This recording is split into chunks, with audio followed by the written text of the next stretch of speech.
based on um, what I've seen with it. Yeah, I feel like it could, but then again, my legacy match went so badly this week. It was, I mean, I misplayed, I think, game one, which maybe could have cost me the series potentially, because if I win that one, maybe things turn out differently.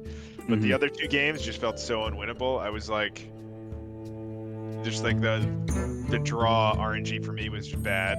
And then on the other side of things, like my opponent, with their rogue, they had coin Octobot on one, and then obviously they get the proc on it, and they procced it, and we're able to, or I procced it because I had a minion out, and of course you want to proc it as soon as possible, but he had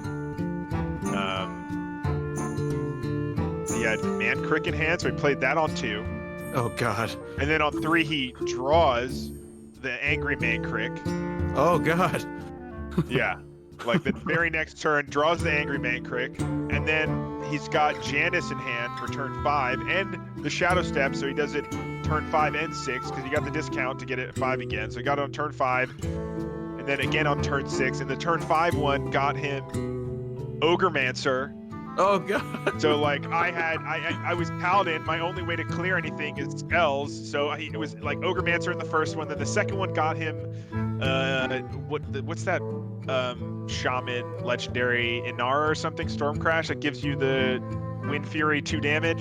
Yeah, Inara so that Storm just like Crash. smorked me more, like, and then I was just dead by like that turn. It was just like ridiculous. I had nothing I could do that game. And then the next game, he has the coin again, is playing Lifesteal Demon Hunter, has Skull on 5 because he coins.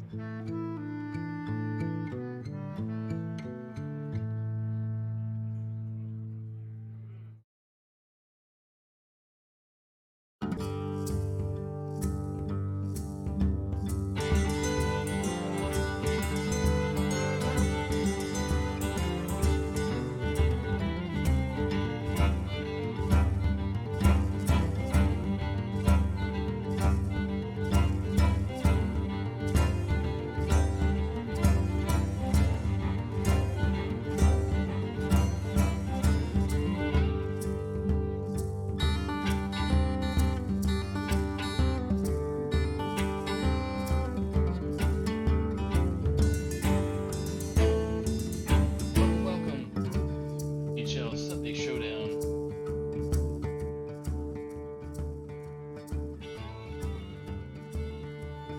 Very, very established caster.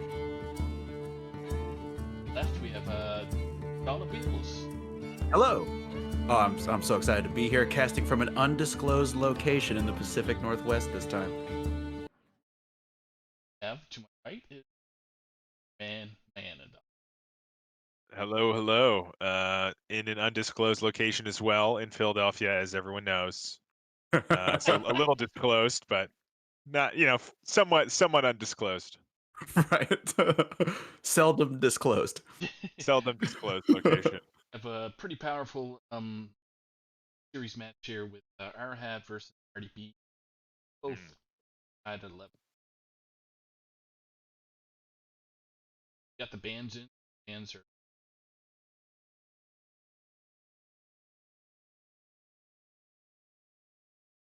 Yeah. And it's also crazy. Not only are they tied at 11-11, but they're tied at 1 and 2 with F2L having a tie week as well. So just like neck and neck and neck, like the necks, all necks. But yeah, like you said, double priest band. So it's going to be a pair of Libram paladins, a pair of miracle rogues, and then a rush warrior for Marty B, and a control warrior for the one and only ridiculous hat. So it's going to come down, to any kind of tech decisions. I haven't gone through these with a very fine-tooth comb yet, but Control Warrior is interesting, actually leveraging that newly buffed Shield Maiden. See if Had is able to armor out of at least maybe some Miracle Rogue damage.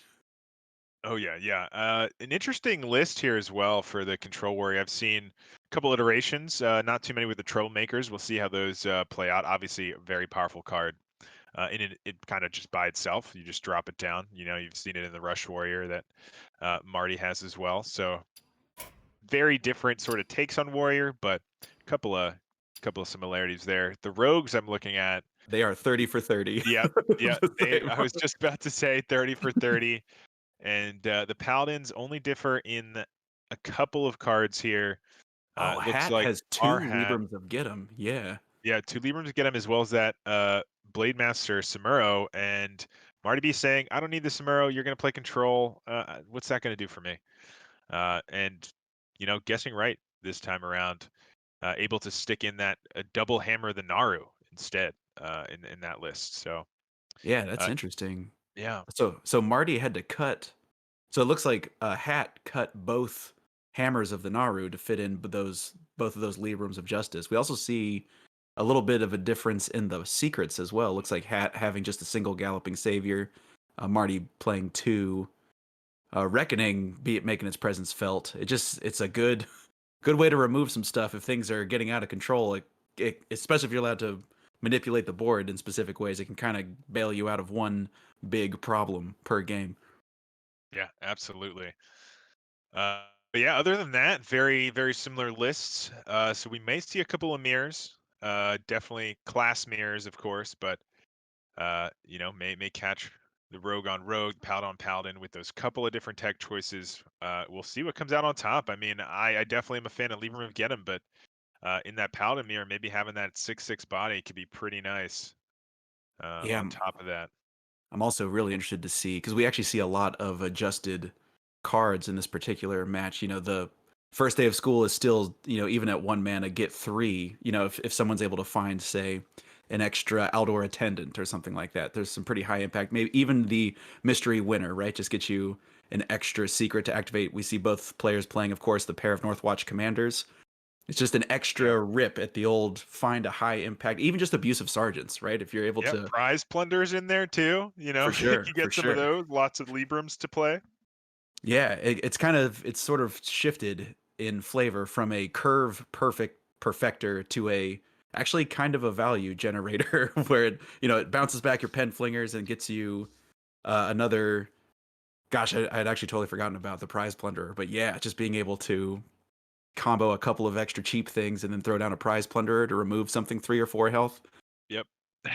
Can definitely get pretty wild with what you can find, and it seems like a lot of the sort of paladins have shift from the aggro with that first day of school nerf, and of course the crab rider nerf, Hmm. and going for more of that Libram build, which makes better use of those multiple minions. Rather, you want to continue to put pressure on the board, buff your things up with Librams, and then just keep doing that. And then getting on at the board at turn 1 isn't as important for that deck as it is for some of the other paladin builds that were out there. So not too surprising with the direction that went. And then of course the warrior. I mean, we saw just like what Shield Maiden buffed, and you know, I I I think like this deck, maybe it was just the wrong meta for it. If it was too aggressive, maybe it can fall back or fall behind. But with the nerfs, and I really don't think it's the Shield Maiden buff that made this deck viable. It's really, I think, just the meta shift that has allowed Control Warrior to become a bit of a sort of meta breaker, as we've seen even today in Oh yeah, GM. yeah, and Sorry. I was just gonna say Crab Rider, even though still in this Rush Warrior, the only having Battlecry for 1 turn, you don't get Hmm. authorityed and murdered. So- Yes. Absolutely. And maybe that's sort of a nod to that shift away from those blessings of authority. Some people were still running those. Now it looks like shifting to kind of have more like the tent trashers and the making sure you have both those parade leaders and playmakers. Some decks kind of cutting the playmakers before all that Mhm. jazz. The player's ready. It The sounded like players are ready, so I just wanted to. That's gonna be.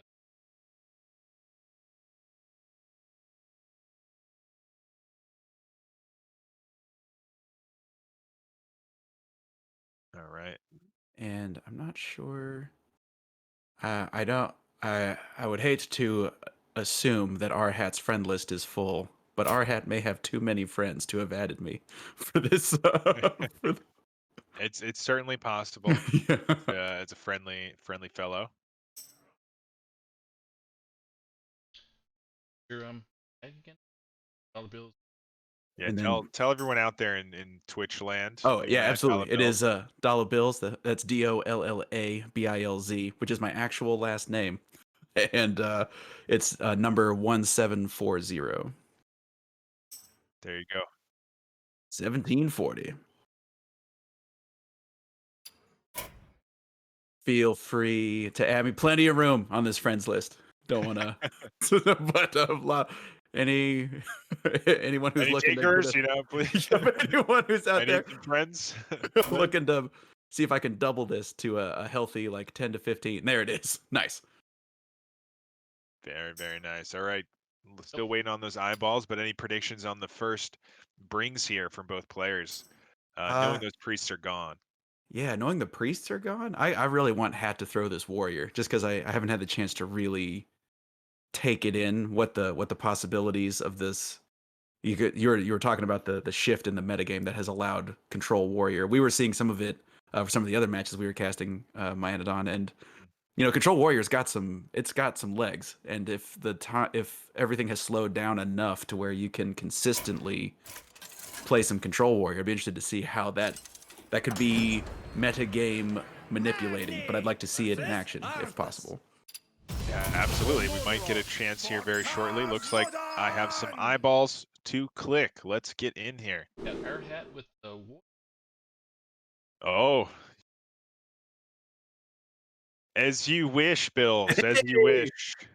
Oh man, now me and Ridiculous Hat are friends, and he's doing what I'm asking. It's going to my head.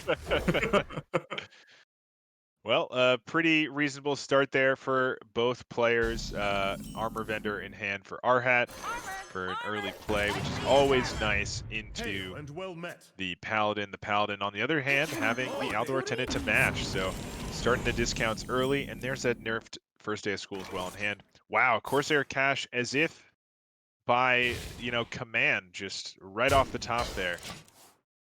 Yeah, going to be able to grab these out. This is another card that I've just wanted to play with, the Outrider's Axe, that I just, every time I feel like I have it, I die.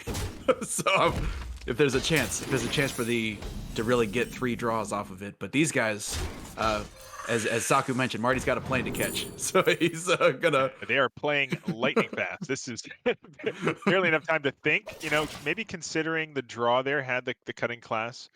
Some of the matchups for the control warrior are about, taking your time. You don't need to draw too fast, use your resources slowly.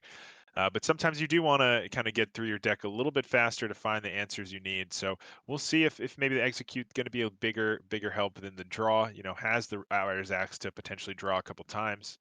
But the execute does let you get through potential Libram 8/8 if you're able to get a little damage on there, something like a minefield. Get through there. Yeah, here we have a tricky turn for Marty, really slowing down and thinking about it, because Marty was able to hit another Aldor Attendant off that first day of school, and was thinking about playing some 1-cost stuff, but is ultimately just going to throw down the Hand of a Doll on the existing Aldor Attendant, even though there's a Venomous Scorpion on board. Venomous Scorpion just makes everything tricky.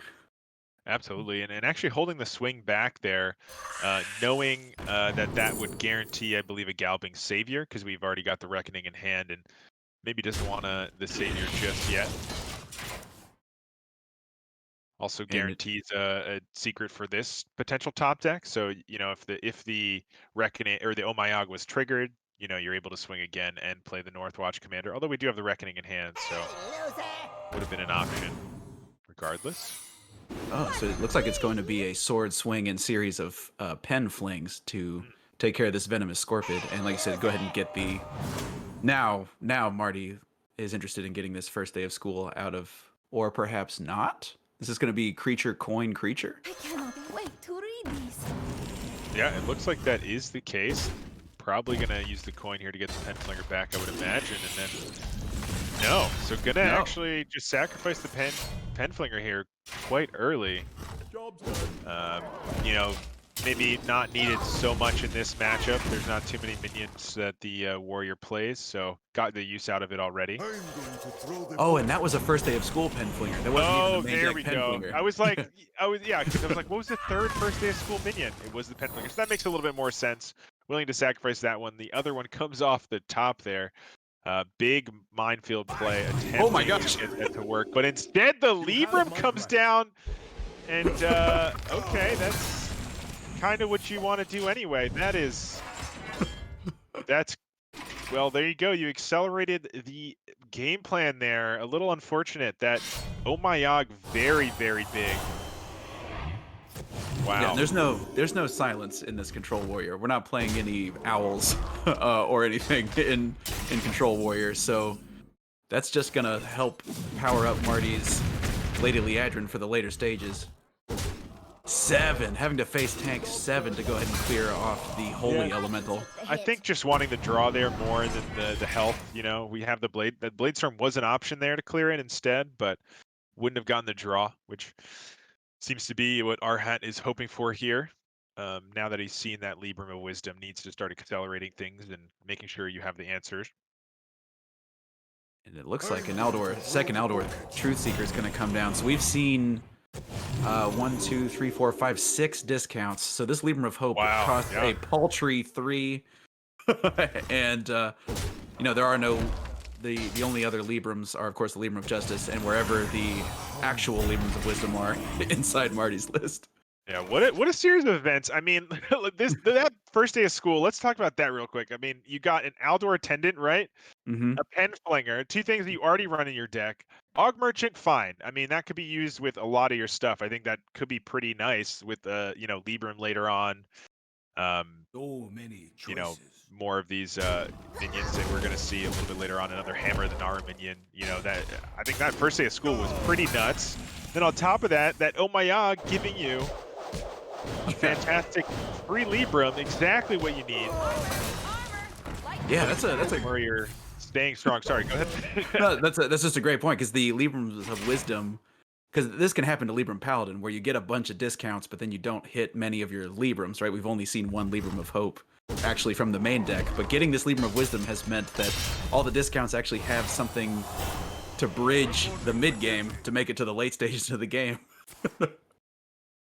This hero power is now like the very worst case for Marty B is 2 mana 2/2 every turn. Oh, There you go. That is a big bulge in. Okay. Now, you know what? I gave you that Libram. Now it's gone. Okay.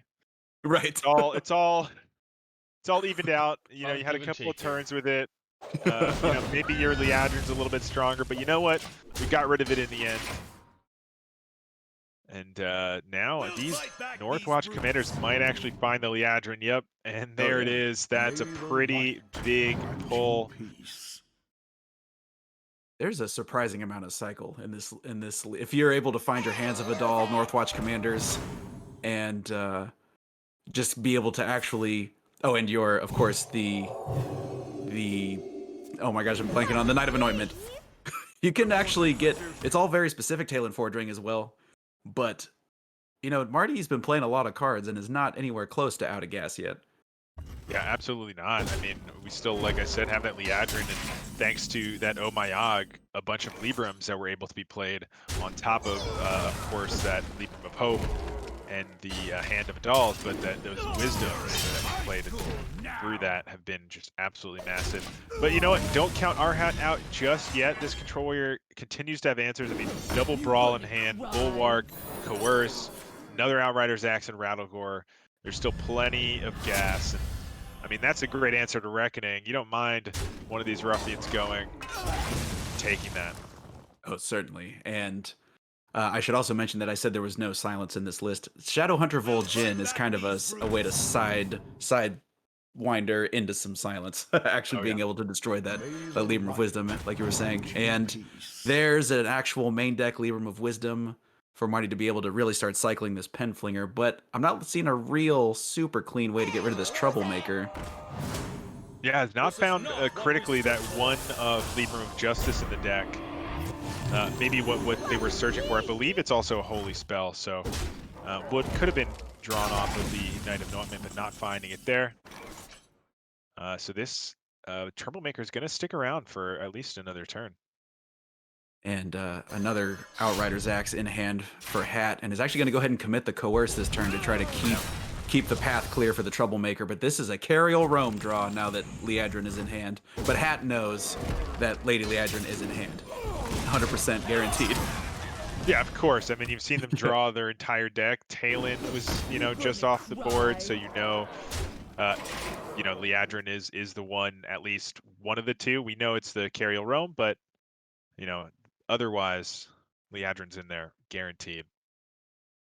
And it looks like Rome is going to go ahead and come down, I would assume, alongside some flung pens and some Librams. But so with a Cariol Rome, a throw, Libram. I'm trying to see if there's a way to keep the Divine Shield on Cariol Rome, but chances are it's going into this. It's going. I think. Yeah. I So think that it's being the going case, yeah. Maybe hold off on throwing pens then, because it would just be throwing pens to try to clear the little rapscallions. What are they called? The ruffians. Little rapscallions. Yeah.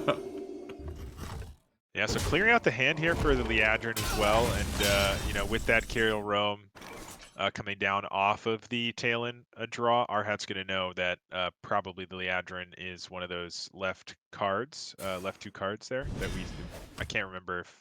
Actually, I think that was the only minion that hasn't been drawn off of the Warmblood Commander left, so going to know that that's probably the Liadrin there. So it looks like it's going to be a Kargath play, perhaps in conjunction with the Shield Slam to try to clear off the 7/7, as well as the Cariol Rome. Yeah. Gonna tank this just to get that extra draw as well and guarantee a nice clear and keeping that ruffian alive. Was that? Oh, for a second there, I thought I saw something crazy. I was like, for a second there, I thought Hat was going to leave a creature on the board, but no. And I cannot wait to read these. crucially, Marty down to only 15 life and is going to clear out some space and drop this Liadrin. Hope is like 2 mana at this point. 2, if not 1 mana. I think the hope can come down right now. If we find it, there's leave a enough chance. space. Oh no. Oh, there was always a chance. I mean, Yeah. I think playing those extra Librams there before with the Aldor Attendant might have actually guaranteed that there wasn't enough space for everything, so there was a chance you miss it. That could be a very big miss here, actually. Yeah. Really looking for that help. And there's still, we can see in the hand for Hat, of course, Rattlegore, but also, Barov and a Shield Slam that can be, as well as a Brawl, to try to clear off a board. And that can put Marty in a position where he's always sort of he's always going to potentially be on the back foot if Hat is able to get this Rattlegore down. Yeah, I mean, that's a ton of Librams that are going to go back to the hand, but at the same time,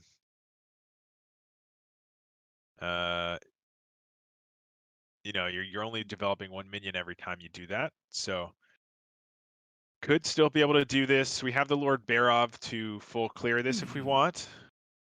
Could just Lord Barov. Nope, just go for the brawl first.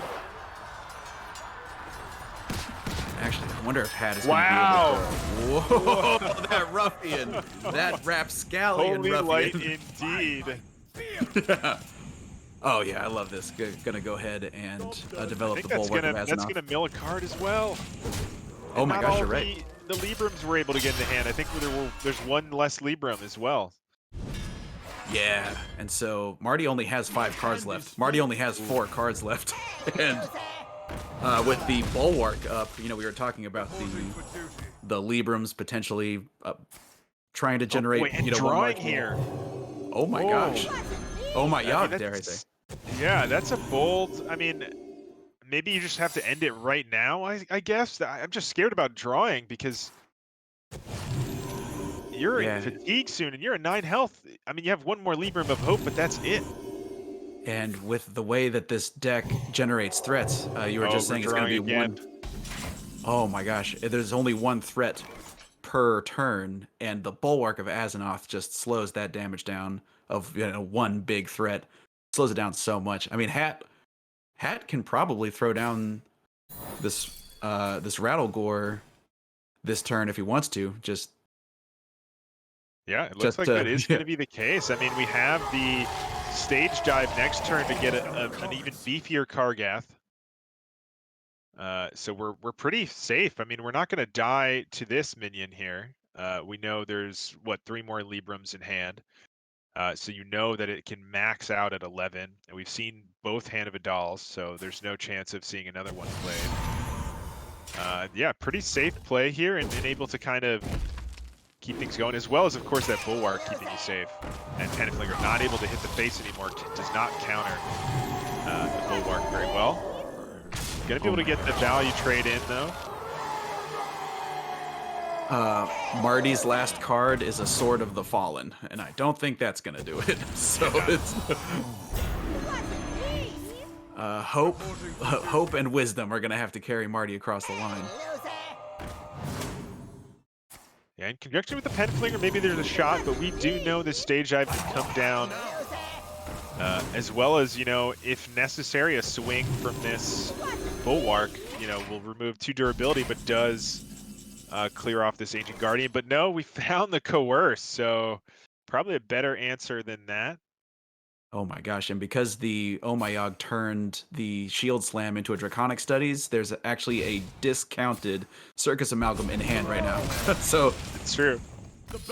there's the Coerce Stage Dive combo, There you and go. Control Warrior is gonna make it. I'm telling you that deck, it's a doozy, especially into this sort of meta where, you know, it can just, it was definitely, there were a couple moments there that was pretty close, and maybe if the Warrior had run out of tools, the Paladin could have gotten over the top. But as soon as you know, we had that Bulwark, I think it was just a game, set, and match. And Yeah, Marty and agrees. both of those decks drew so fast. The Paladin was at a Sword of the Fallen, all 30 cards, with only 1 mil the first day of school, and then but the Warrior had what, like 5 cards left, 7 cards, something like that. Both we saw almost all 30 cards of both decks. Yeah, we got through the decks. Now our head is saying my turn to play Libram Paladin. Let me show you how it's done. Tossing back the Sword of the Fallen into the Rush Warrior, saying I don't need that. What is it that our head is looking for instead? We shall Yeah. find out. NHL, excuse me, Marty B. I don't know what to call him these days. Uh, Still deciding what cards to keep here. Don't know how good. Yeah, so tossing back a couple of cards there. The Samuro, I don't think too powerful in this matchup. And Hat gonna develop the instant Oh My Yog to, I guess, is happy to just prevent this athletic studies from going off. And is it another studies? What It are is we a deadly studying? poison. We're Oh, studying deadly poison. Oh, I'd love to see it, I suppose. Is the Paladin there? You know, just a 1 mana do nothing. And actually, that has put Warrior. I mean, if you're Marty B, or do you Crab Rider into this 1/1, knowing that Paladin? I mean, this was not a super high impact turn 2 from Hat, right? So there's the option to either armor up or stage dive. Yeah, you know, I haven't played too much of the, you know, the nerfed Crab Rider and Rush Warrior. I wonder if it is still worth it to play it here to get the Rikara, you know, next turn. But also, you know, playing the Rikara into this, get yourself a 3/3. What does Paladin have to answer that? Not very much. Gonna have to just play the Northwest Commander to try to stop it from getting out of control, this Rikara. Oh, and a buff on Samuro coming in means that at some point in the future, as long as the creatures aren't, you know, buffed by 3 or 4 Librams of Wisdom, Samuro is going to be able to help clear out stuff, even behind a taunt, you know, behind a Talon or something like that. Or it might have to come out next turn. Yeah, it might have to come out sooner than you think. I think probably okay for now, but I mean, maybe there's just nothing better to do this turn. Got to start applying pressure. Both troublemakers in hand. Not going to apply too much pressure just yet, but in you know, several turns, there's a chance. Alternative play, I mean, just Playmaker, that doesn't seem very good. Yeah, I mean, I can definitely understand wanting to get a higher value Samuro, but Crab Rider Armor Up and Playmaker Pass aren't exactly filling me with excitement. With the, I guess Armor Up Pass is always an Armor option. Up Pass, yeah, is certainly an option. Maybe you bait out some more stuff with the Samuro to get a little bit more value. And that's got to be a weird looking turn for from Hat's perspective. So he's just gonna go ahead and develop the Talon, even if Talon gets swept up by something, you know, guaranteed to draw that Liadrin. Yeah, so Samuro gonna get one extra minion here. Not a bad result. Not bad at all. Gonna go ahead and grab.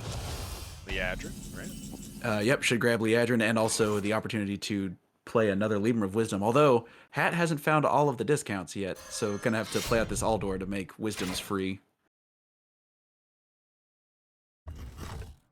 Wow, and swinging in here as well. I cannot wait to read these. I'm curious about that actually. Maybe to just allow it to trade. If if it trades into this 2/4, the next swing will deal with it.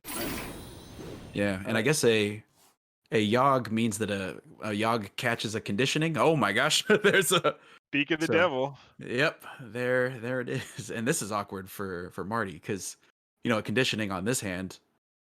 Not the there's no bumper card drivers or anything like that, but you're still buffing up a Crab Rider, make the Troublemakers more difficult to remove without specifically Libram of Justice. So, but now that there's a secret in play, and now that you know it's either Avenge or Galloping Savior, and you also know that Hat doesn't play Avenge, so pretty much narrows it down. No, it could be what we were talking about earlier, the Reckoning as well, right? Didn't the Samuro attack and would have triggered Reckoning? Oh, was the secret already? It came off Hat's sword swing into the Samuro. That was after. Oh, you're saying this turn? Yeah. So that was after the Samuro attacked. Yes. So I think so. I think you're right. Right. Wait, now that the Reckoning is there, we'll see. No minion on the side of Marty B just yet. This conditioning gonna be Yogged. What are we gonna get instead? Gonna be a nice secret. Open the cages. Huh. Interesting. And open the cages for Rush Warrior. I mean, Rush Warrior does have a tendency or an ability to go wide. So, not impossible to go ahead and get a nice huffer off of that. Of course, the Tent Trasher is going to get swept up in this Reckoning, so still unable to establish a board. But now we're going into turn 8, and you mentioned the 2 Troublemakers earlier. Yeah, I think it's about time for one of those. A little awkward into the Divine Shield, but maybe you... Yeah, this is the question, right? Do you hope that one of them hits in? And just leave your 2/2 alive? Yeah, I think that is going to be the case, and Marty B agrees. So a Libram of Justice going to be the commitment here, and that means Hat is going to go ahead and tank this 6 to stay ahead on the board as much as possible. Now is of course also narrowing down the potential trap situation. This is the next Tempo Stormwatch commander. We've seen Hat have to play. Yeah, interested. Northwatch. Did we not? I'm confused. Did we not attack with the 8/8 there? I guess was afraid of freezing trap. I suppose. Yeah, that makes sense. That makes sense. That's all I can figure. Yeah, that was the only minion that was able to attack. So yeah, that makes sense. Never mind. But I mean, Alex Straza is going to come down, clear out the Hope Guardian, and now Hat, sitting on 21 life and no board, is going to go ahead and draw with the Knight of Anointment, and then I assume going to hope some more. Libram of Hope, and that Liadrin being in hand, crucially means these hopes can be ready for another round. Yeah, and there's an Aldor to get some more discounts as well with the Liadrin.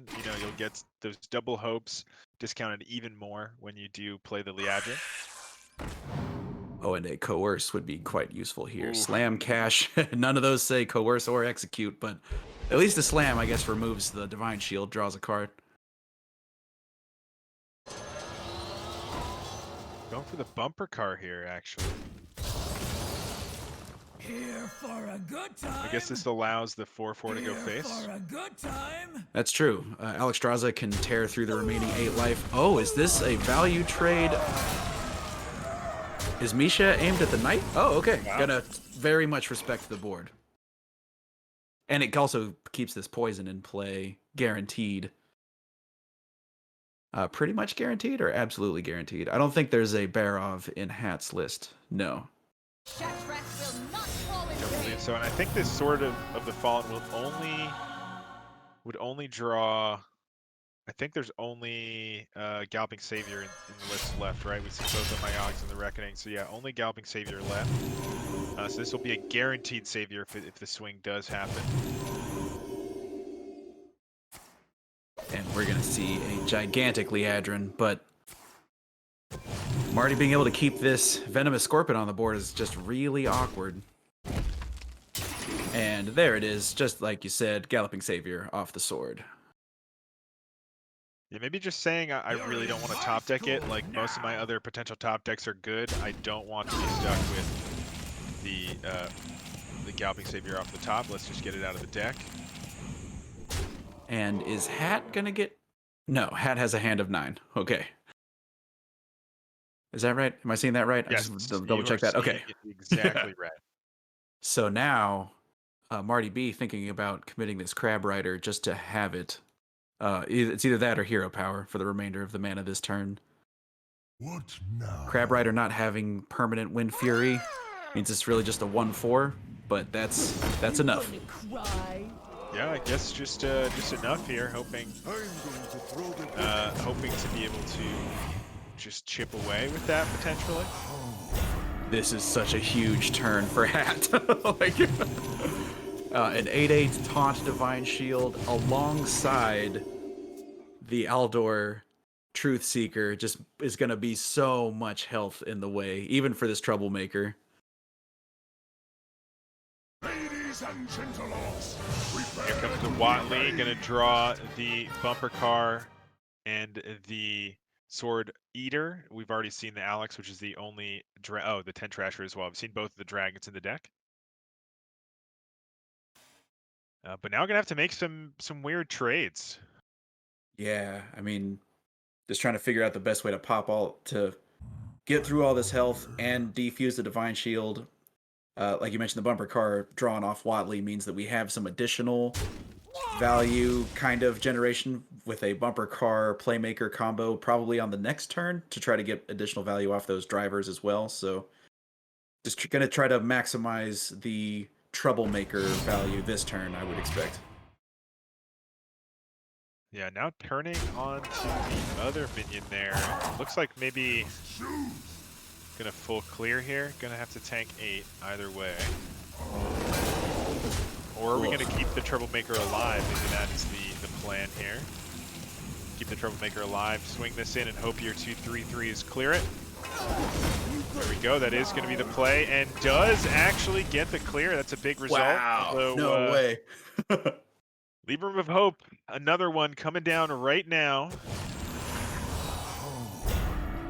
And Hat gonna keep drawing Hand of Adal available from Liadrin. Oh, and here we see one of the key differences between these two paladins. There you go. Uncorrupted Libram of Justice, or Judgment, sorry, doesn't matter. Just gonna use it to clear creatures. Yeah, can I interest you in 15 damage, please? Do I have to pay full retail for it? No, actually, if you play some other stuff before that you want to play anyway, it's going to cost a lot less. Okay, I'll take 15 damage over 3 turns if I can have it for 3 mana. Okay, deal. Okay, deal. That's even ready for this. That's what we'll give you. And now this Playmaker, obviously Galloping Savior is going off this turn. I mean, just there's no way around it. Here for a good time.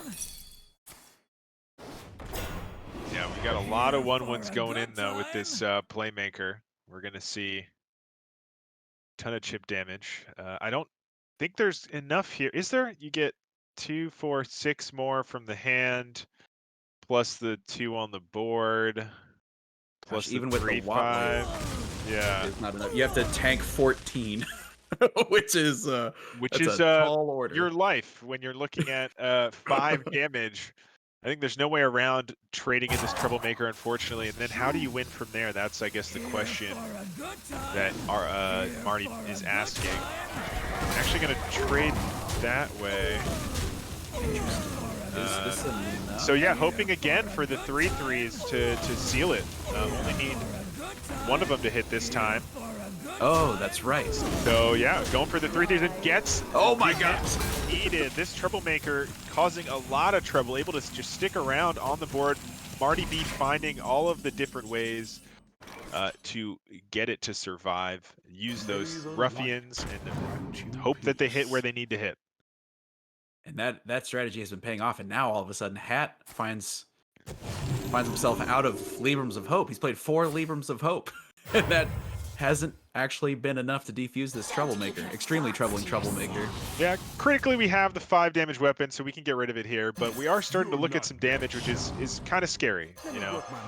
We have seen the Alex already, so there's no like over the top kind of damage, but the deck still has its damage and its threats available. You know, we've seen a lot of them, but there's always still a chance. So we'll see. Not able to find the most exciting one costs. I mean, a couple of good ones, certainly. You know, Gibberling is a whole board later on if for some reason it gets to a late game where you need that. Yeah, I'm actually looking at Marty's. Marty has 9 cards left, and I guess one of the things we haven't seen. Whoa. Wait, why didn't we clear the 6-5? Is this I guess just trying to make it Just so saying that the lethal. 3-3s don't. Yeah, the 3-3s don't hit my face with all these minions on the board anyway, so I don't care. I guess you know, I just guess threatening so. people.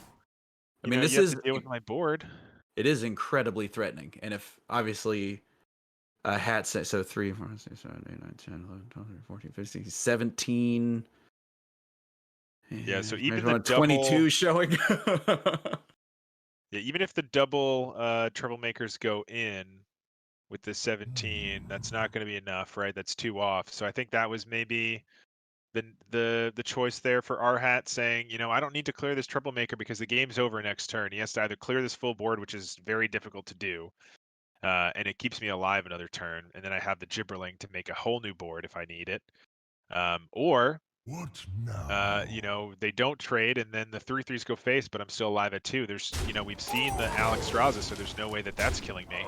And now we see that our Hat, you know, making a bold but, you know, good call there.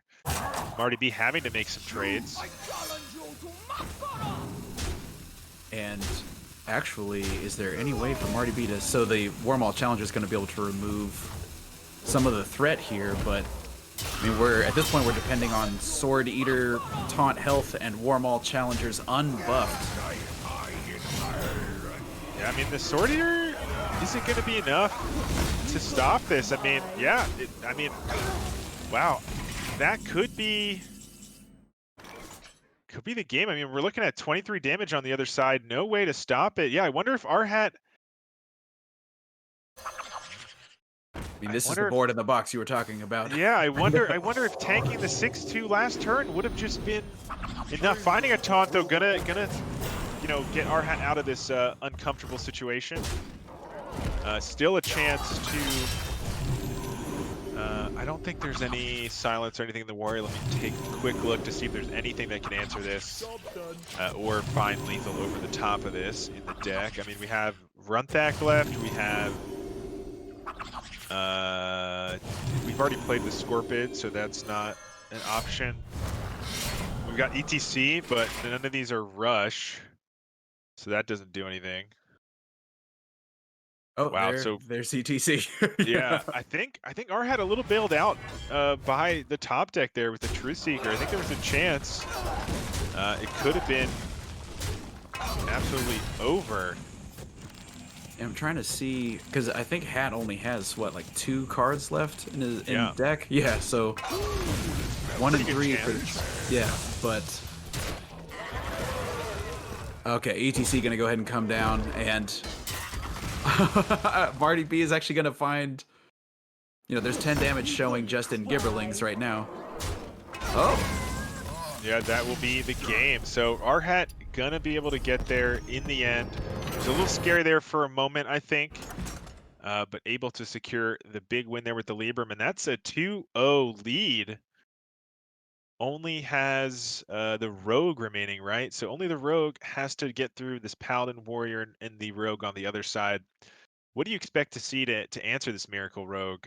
Maybe try to get that reverse sweep. Do you think Marty is saying, you know what, I have to catch a flight. Let's just get the mirror out of the way, and if I win it, then I can continue to try to win from there. But I'm gonna have to win the mirror anyway to win this series, so let's go for it. Or is it going to be like, I'm going to go the long run. I'm going to bring the decks I think are better into the Rogue. Looks like Marty. looked like the second one. The second one, yeah. Marty's saying, you know what? I am going to get those wins where I can. We need the points. Going to try to get this Rush Warrior through on the Rogue.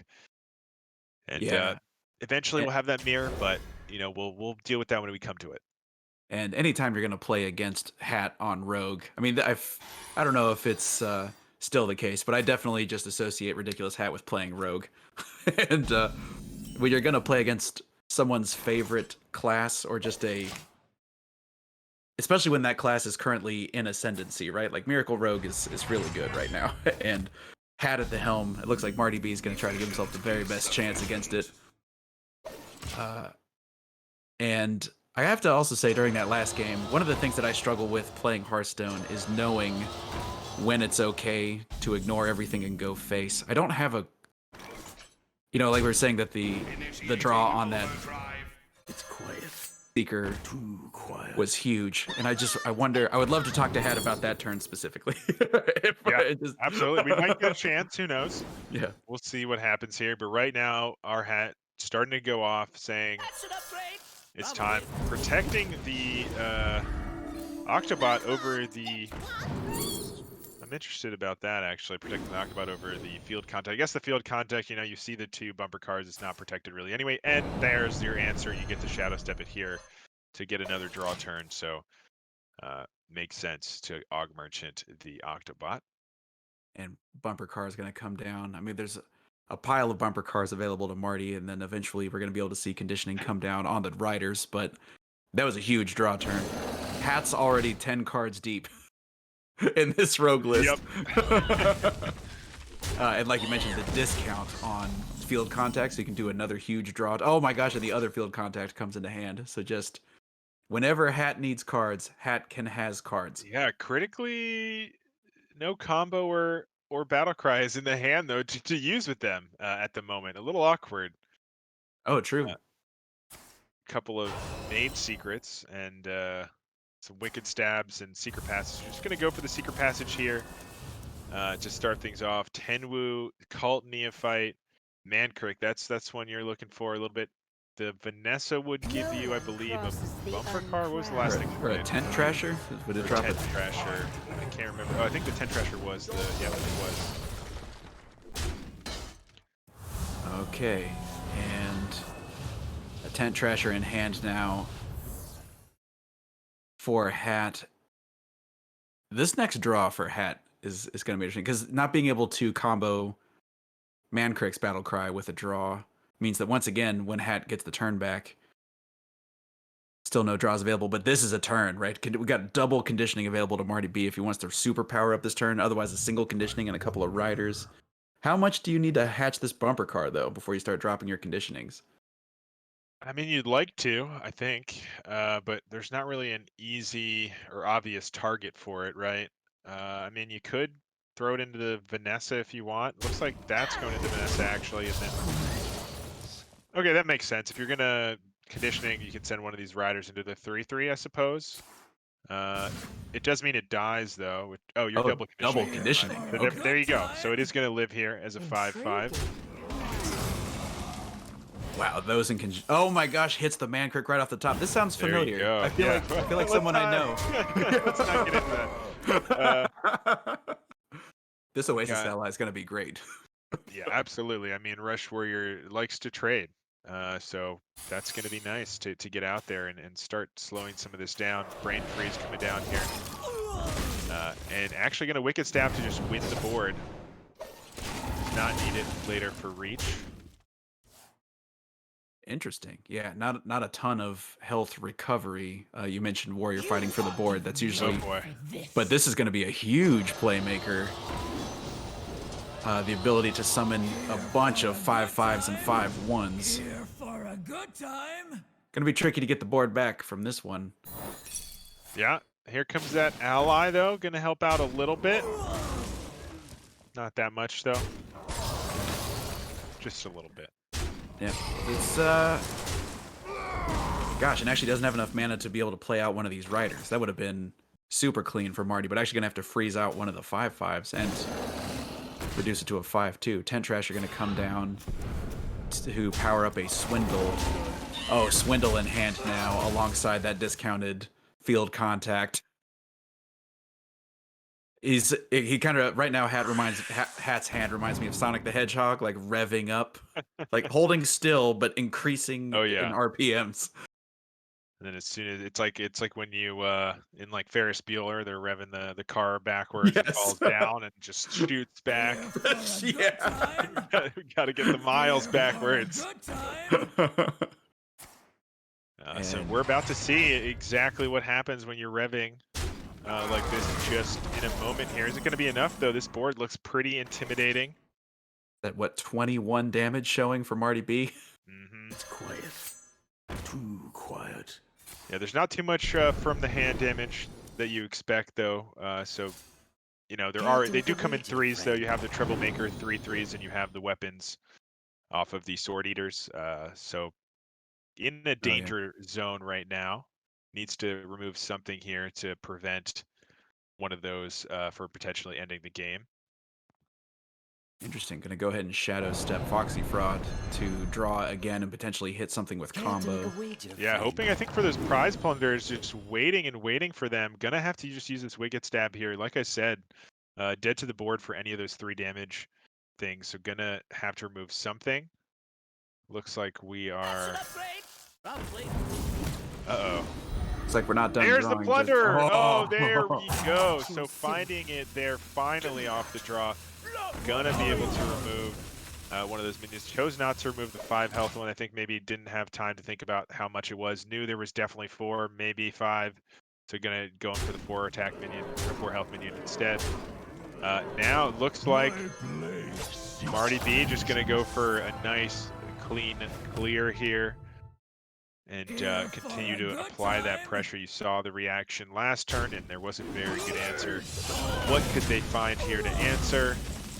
Jandis maybe finds something. I don't know. Yeah, Jan. Or Kazakis going for 1 cost. Yeah, I guess it would have to be. Poisonous. That's not it. Poisonous 1 freeze a mana. minion. Not going to do it, and I think this Rush Warrior is going to get through. Struggling to find the answer. I mean, you can Tenwu this, freeze another thing, and that's it. And you're still staring at potential lethal here. I guess you're technically alive at 1 here now. 7 showing.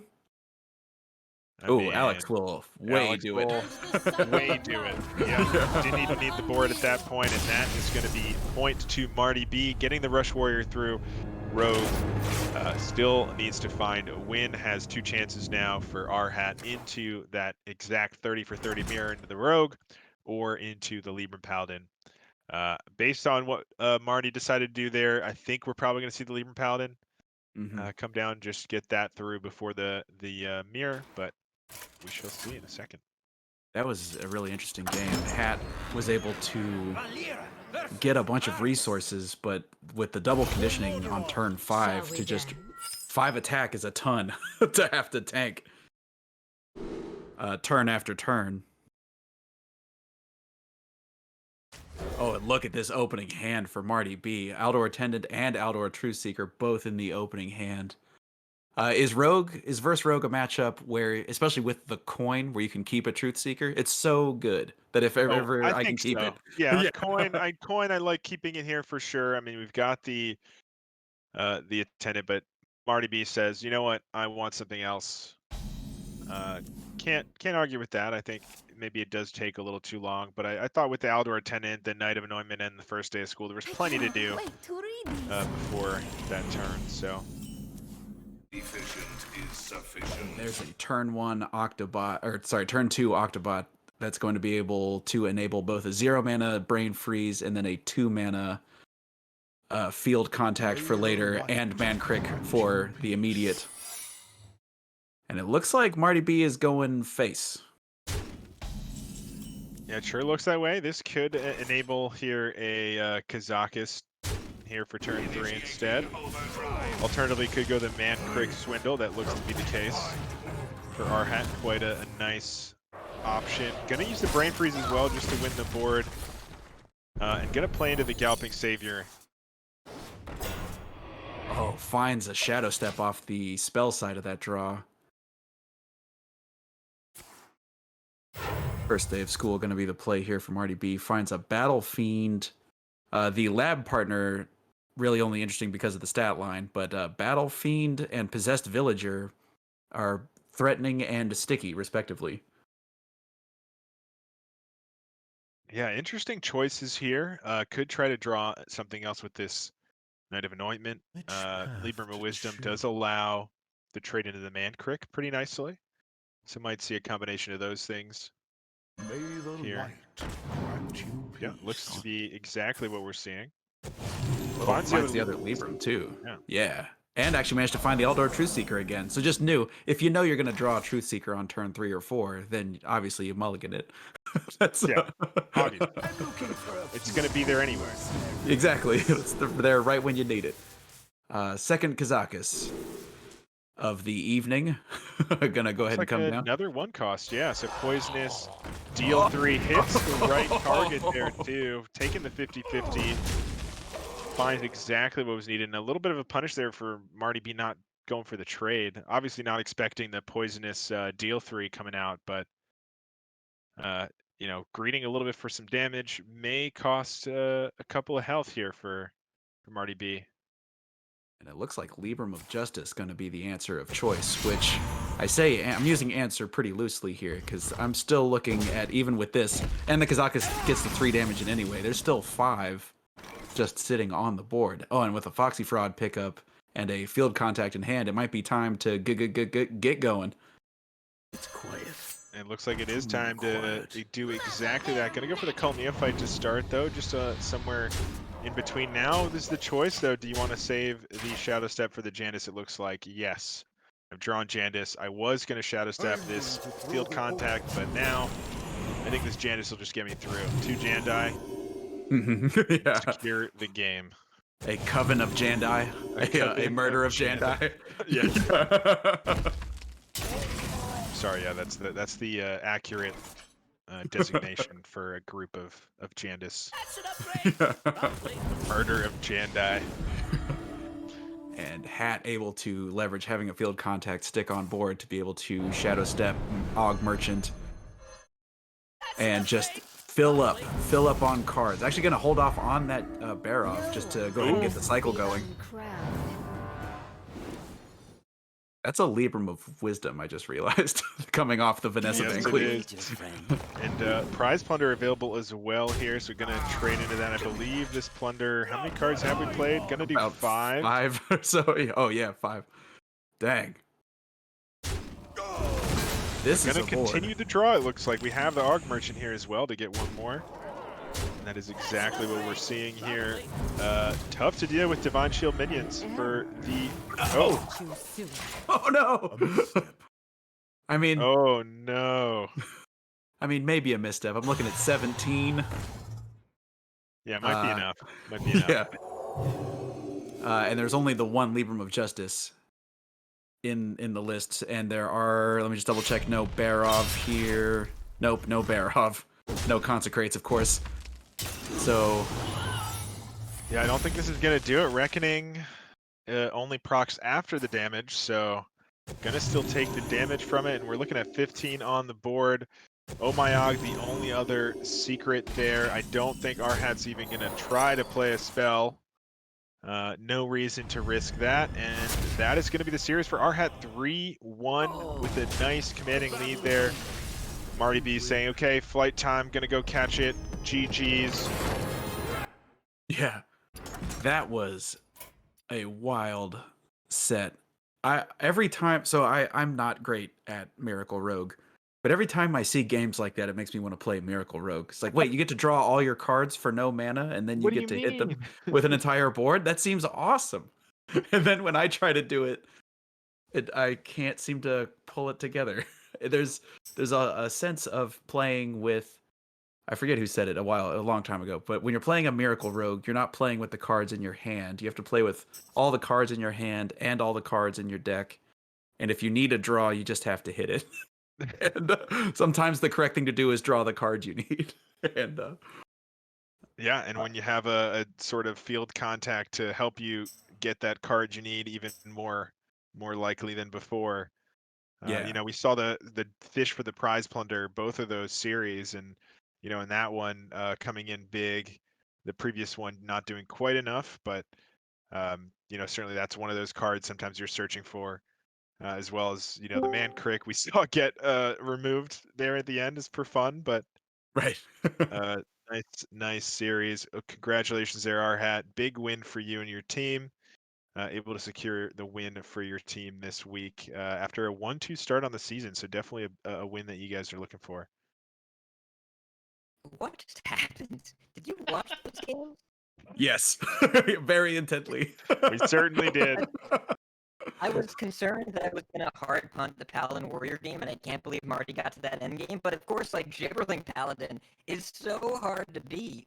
Right. Right. Obviously, yeah. I was wondering. There was one turn I did want to talk about where, you know, in that game you were alluding to, I believe, you chose to what was it? I'm trying to So remember now. you had one attack left with your Libram of Judgment and used it not to clear the Troublemaker and instead made a Right. gigantic I think board. no, you had 2 attacks for with the Libra of Judgment, and you went face there and made a big board, but left the Troublemaker alive which had 5 health, which allowed those 3/3s to continue to kind of clear up your board there. Did I miss a hit? Oh, sure did. So I was tunnel visioned. I saw their life total, and it was like a red number, and I was like, I want that to go lower. Right. Now I had 5 attack, and they had a 6/5. That would have been better. The play that you suggested would have been better than the play I made, because then I could have killed the Troublemaker and then killed my opponent.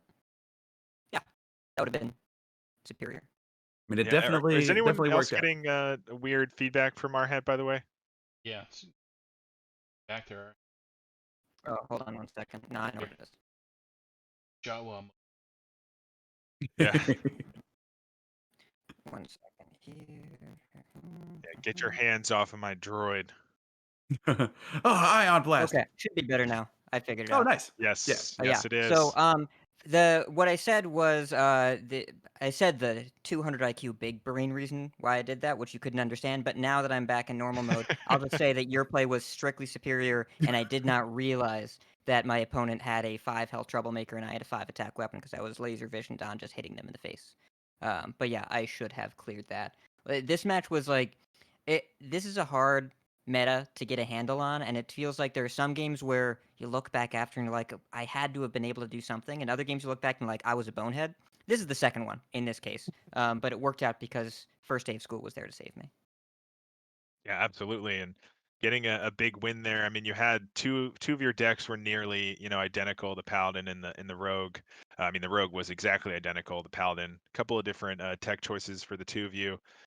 You know, going for the Libram of Judgments, Marty going for the Hammer of the Naru sort of build and not running Samuro, so maybe getting a little bit of a read that you're going more control. Didn't you know, work out this time around for him, but certainly, you know, an interesting kind of. Did you expect, I guess, you know, the mirrors as much, and did you kind of, I guess you didn't see the mirrors so much, even though you had them available. I mean, you look at the thing that I like about the closed list series that we have as opposed to open list, that whenever you have a meta like this, you get to pick the classes, then figure out the deck list later, because the Hmm. difference between a Thursday deck list and a Sunday deck list is crazy with how metas develop these days. So the thing to do on Thursday is pick safe deck lists, especially what you see doing well in the qualifiers. Libra and Paladin looked really good. I assume we both took Baby Bear's list. I took that one. I think he took a similar one. Rogue is Rogue, one of the few classes that just nothing changed at all. And then I don't know, the warrior list looked cool, and I wanted to play with Shield Maiden again. And I said, I don't know, this seems like it could be okay. And here we are. Yeah, can you And tell me then about we the both banned troublemakers Priest. in the warrior actually? Yeah, thank you for both banning priest, by the way. I know Marty had a flight to catch as well, so that probably saved us some of that. But yeah, I've seen a sort of a ton of different lists of that sort of control warrior build. Haven't seen too many with the troublemakers. So is that something that you kind of put together, or did you see someone else's list and you kind of like the troublemakers, or again, is that a Thursday list sort of thing? All of the above. So this is Alpi's list from the first qualifier. When I had checked into submit lists, he was I think 4-1 with this warrior, and I liked not running Cthulhu because Cthulhu is a bad Hearthstone card. Mhm. So he actually had whirlwinds over the coerces, and I said, well, I want coerces because I'm assuming I'm going to have to kill some Librams of Hope. That ended up being true, as you saw. Mhm. But otherwise, I like the idea of playing Ragnaros, and I like the idea of playing Rattlegore. And Troublemaker just, I don't understand any list that chooses not to run it in Warrior. I don't feel a need for Cthulhu. If I'm going to beat any kind of fatigue list in a Ban Priest matchup, it's going to be with removal. But I don't mind just having a Ragnaros in case I'm against Mage and I want to close the game before they, play some discounted burn spells. Was there any consideration about trying to slot in an Alex Straza in there? Too slow, you think, or? You think that I think about my deck list a lot more than I do. Oh. Like Alex Straza seems like it'd be cool, but the whole point of Control Warrior, I wanted to make sure that I didn't die to anything that played minions in the first few turns of the game, especially Death Rattle Demon Hunter. I wasn't sure if Marty was going to bring that, and I Mhm. knew I was going to ban Priest, so I wanted to keep the curve as low as possible. And Alex, in a control deck, you're not usually going to be killing your opponent from hand. So as an unwieldy heal spell, it seemed unnecessary, and as a burn spell, it seemed unlikely to matter too much, so I didn't think about it too much. Fair enough. Makes sense. And I just need to go ahead and confess once again. I feel like I do this every week that I just slept on Venomous Scorpid during the reveal season. I was like, Venomous Scorpid seems pretty okay in Priest, but I don't know. But gosh, if it could just grab you coerces or minefields or executes or etc. and so forth, it's just value. I don't think anybody really had a good read on how much better Discover was going to get, and also how relevant it was that Scorpid, like a cheap poison minion, I don't think we've had too many of these where you just get the minion and that's it. Where it always gets a 1-for-1 trade. That's really useful in a meta that's about board-based combat, and this one is about as close to that as we've gotten in a while. So Scorpid has a kind of a relevant body, like not really relevant on defense, but relevant if you get to attack with it, and spells are good, and discover pools are really narrow and deep right now. So it's worked out, but I would be really surprised if anybody saw this coming. You're too nice to me, Hat. But I do appreciate We'll it. go through all the VODs. We'll see who predicted it, but and we'll rub it in your face, Bills. But I'm sure our hat's right. I Yeah. think a lot of most people were not expecting. I think the meta to be the way it is, which is fun. I like that. We can't always predict what's going to happen. I Uh, mean, I can call you dumb if you want, Dollar Bills. We can do that. That's okay. Like that's we do that's enough a of that service on that this I show. offer. It's fine. That's right. Yeah, we Dummy can just start calling you bills. Canadian dollar bills. We can devalue you. Oh, Uh, like a lira bills or like a ruble bills. Yeah. So Myadodon was talking about this a little bit too for the differences in the paladin lists. Judgment versus Hammer of the Naru. What were your what persuaded you to Judgment over Naru? Baby Bear exclusively or Judgment is more damage, and I like damage, and also you actually corrupt it more often than it seems in this meta. A lot of the considerations I made were based around the idea that I might see a Death Rattle Demon Hunter, and 15 lifesteal is so huge in that matchup. Not that they can really deal with Libram of Hope all that easily, but you want to make sure that if you get hit with the Green Ragnaros, that you can survive the second one. And Libram of Judgment also getting discounted pretty deeply. It just seemed like the better choice. I don't mind Hammer of the Hour. I think it's a decent card. But there aren't really too many decks that can keep up with you on board around turn 6-ish in this meta that I can see, where the 6/6 taunt is enough by itself. It's either way more than you need or way less. So I didn't bother with that. I would rather have access to just more damage from hand with the weapons and more lifesteal. Fair enough. Excellent. All makes sense. Any other questions here for Hat before we start introducing our next thing? What do we got? Battlegrounds coming up. Yeah, Oh we yeah, got- you're right. Mhm. That's gonna be exciting.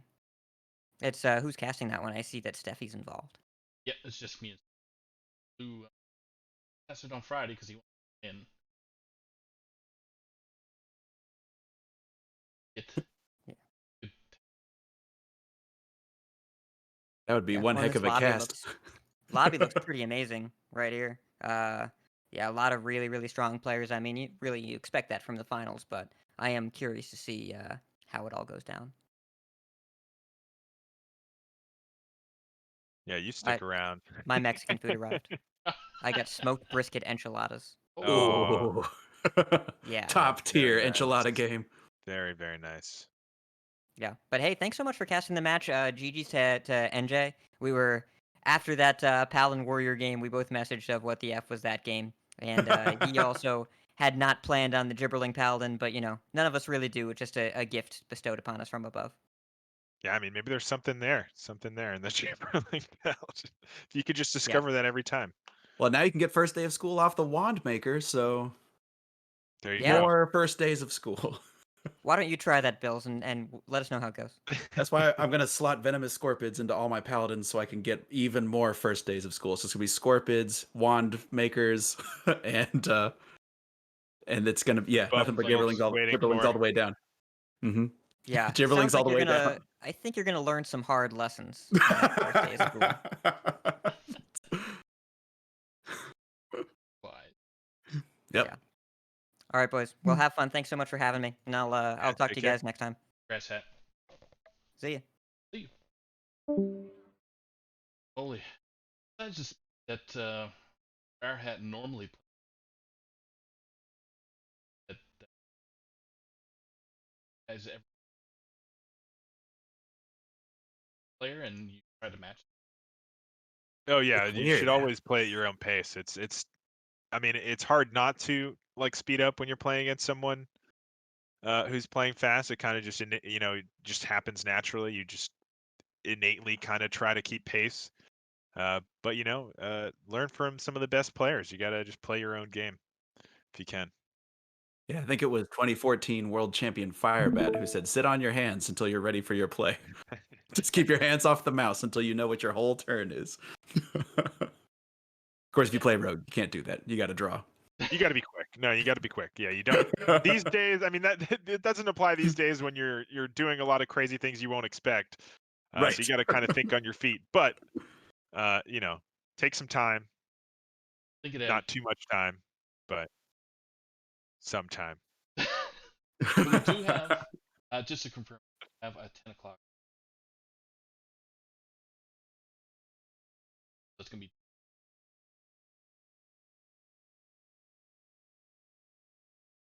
Rome. Bad Legend. Oh, nice. Exciting that. stuff. We'll be back for that. But for now, I guess I'll step away. I got to prepare for my own match here in a moment.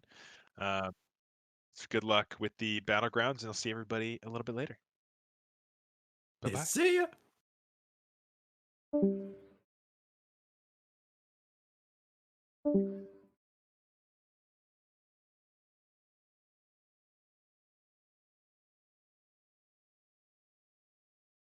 Crazy.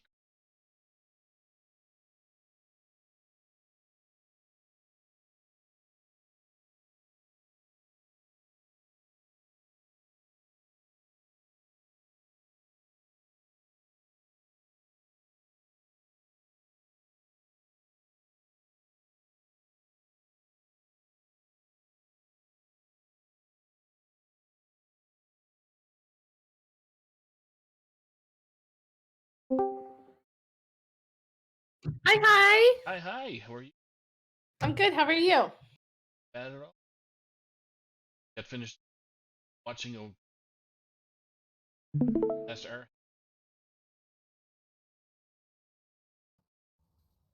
Nice. Now we're on. Oh, I'm excited. Let's see. The lemurs are in first. Shocker. Surprise. Prize there. Then concede your match. Bob's Bounty Hunters, and then F2L. So, Yeah. should be interesting to see.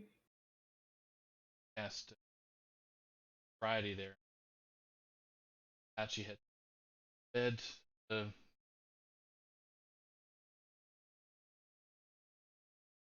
Lack of a better word.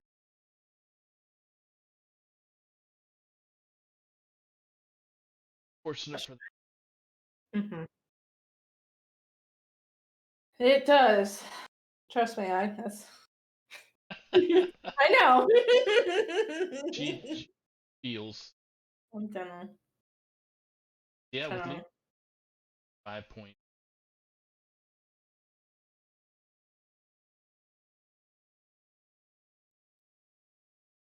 Bob's Bounty. Get there, but It does. I agree. However, if the top two people in the lobby this week are both Pocky and Hoppa, so like if any players could do it, it could be that. I would see it being them. How like if Hoppa gets Regulus, then it's game over. Yeah. But BB Bat, I know he's on the leaderboard. At least he was. Let me see if he still is. For Battlegrounds. So Hoppa is as well. Actually, Pocky might be as well too. This is a pretty stacked. Like lobby. it is. So I'm interested to see. The only people that haven't really been performing that well was Jay Kurek. They had 44.5 points.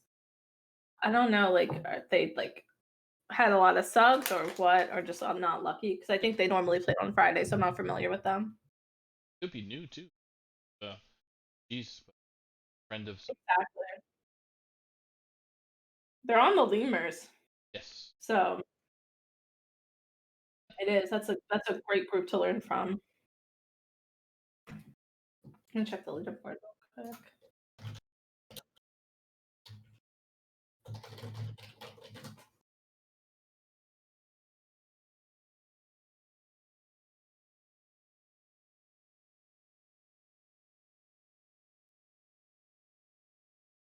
I agree. Oh my god, Baby Bat is number 5. He's Oh, number 5 on 5 the of leaderboard. Like, in America. North America. Well, it just says they call it Americas. America. Americas. Yeah, wow. 10.5k MMR. Let's see if anybody else is on the leaderboard. I'm pretty sure yeah, Lee is, but he played last Friday. Pocky, number 47. So Pocky's also on the leaderboard. Hoppa, there she is. She's on the leaderboard. Go for her. Twitter.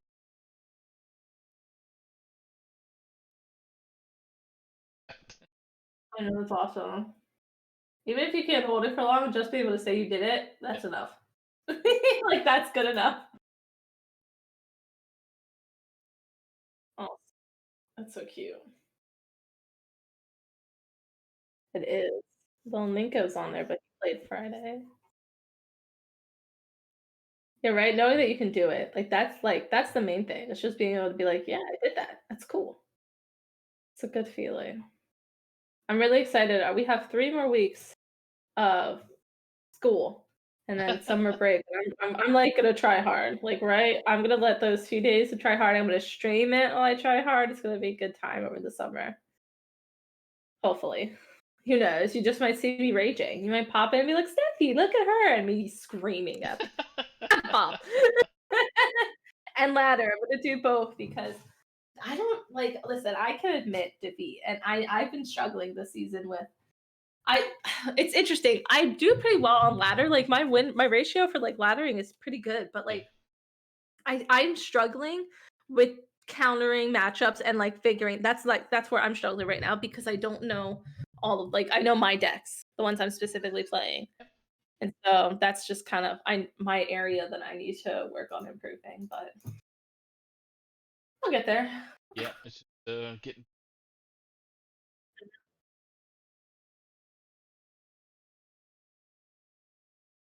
Yeah. Exactly. Exactly. Like I definitely am capable. Like I earned my MMR for a reason. It's just kind of like getting adjusted. So that's my goal for the summer as well too. We're gonna be popping with Hearthstone. So when you see me on, say hi. If you're on, you're busy, man. So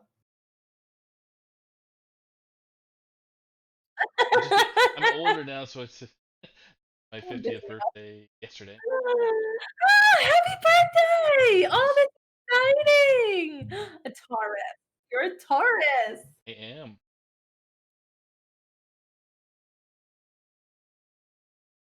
You're stubborn, but hardworking and caring. They are. Tauruses are I always call them the mom friends, but like they're the friend that like takes care of the people around them. Good trait. Caring and See? caring.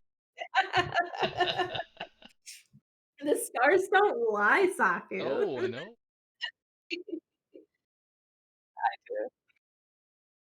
I love to like over glamorize it too. And it really gets under people's skin who are there's some people that are just like so anti anything. Like if you like something, there's always gonna be somebody to be like, meh. But I like particularly like to be extra with it when I know I'm around people that are like, That's stupid. It's not real."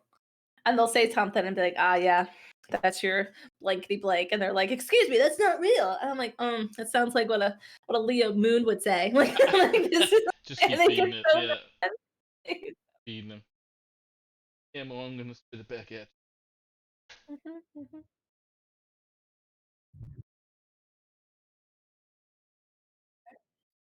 Yeah, let me just take a peek. you.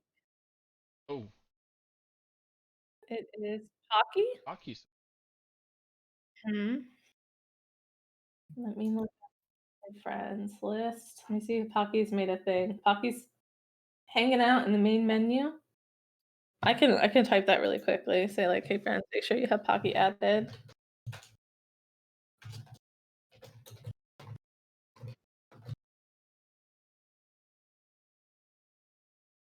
Right?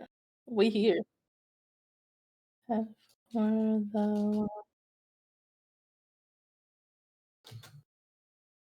exactly.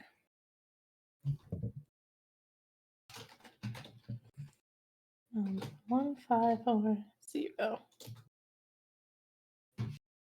Pretty sure he's the lobby leader. Okay, yeah, he's 107. So he is.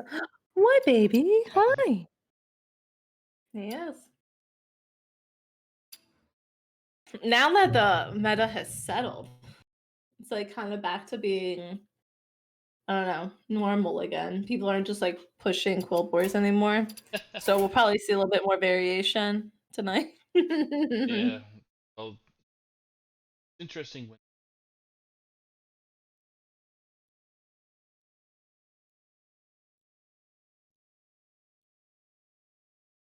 Yeah, take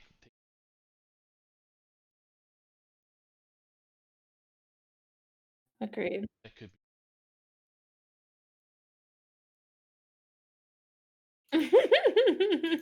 Just me being silly, a goober being a goober.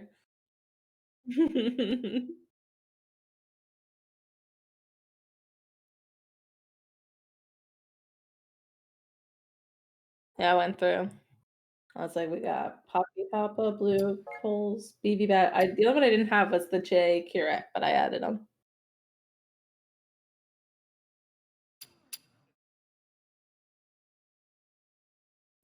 Agent, your mom, be kids. Yep. Good. your mom kid. That name, I don't name always. You know how there's just some names you're always gonna say wrong. Yep. It's one of mine. Your mom That was like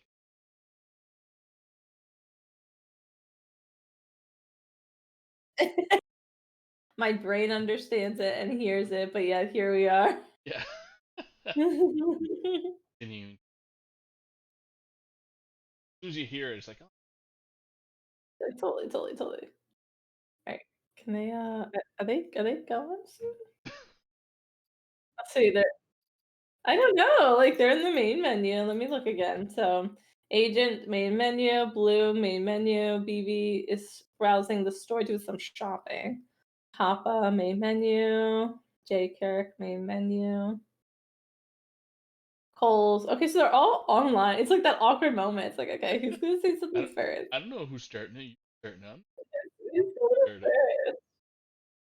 Yep, your mom kid is online. I think they're all online.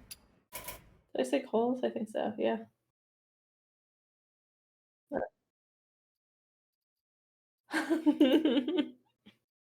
Hoppa babes. So hopefully there's not too many ties so I can do the points pretty quickly. I swear this ties throw me off. I always forget once in action there.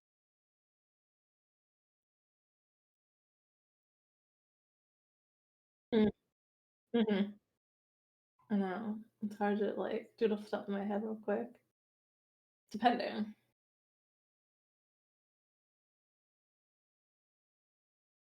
Right. Like I know Bye. this. I know this. I can do this. Mhm.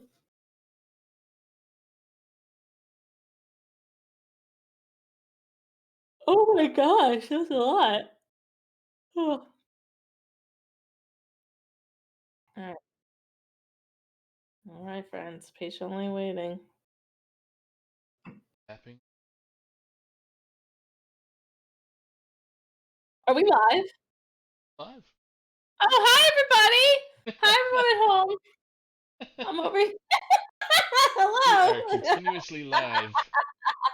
Never a dull moment. Gosh, I got to experience Steffi, right? Is being Steffi with I'm being Just a bunch of people being themselves. just being themselves. Right? Oh my god, that's so funny. Oh, absolutely. Alright, patiently waiting. Ah, la, la. Can I? Let me see. Maybe they. No, they're just hanging on Battlegrounds. Who are they waiting on? Yeah. Blue's not in. Blue's in the waiting. Is in the main menu. I'm gonna message back.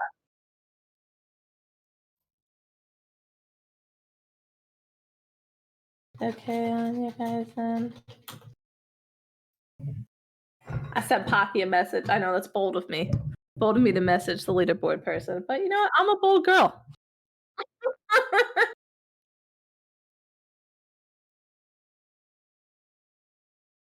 He said, "Yeah." Okay. Bear gave What a the cutie score. pie. 10 out of 10, Hoppa. Oh, sweet angel. Did you meet? No. No, I haven't. I'm not even sure if she's like, because I've only been to one, I guess two, in-person Hearthstone events. Um, so I really haven't been to that many. I went to PAX East one year. Was it 2017 or 16? When I first started getting into Hearthstone. Yeah, glue. Oh, that was DreamHack Atlanta. Remac. That's when I met everybody. I met a lot of people in DreamHack. So that was a lot of fun. What was that? 2018, I think. Maybe 19, something like that. I think it was 18. All right. Yes, they're getting ready. But that was blue. Yeah, that's blue.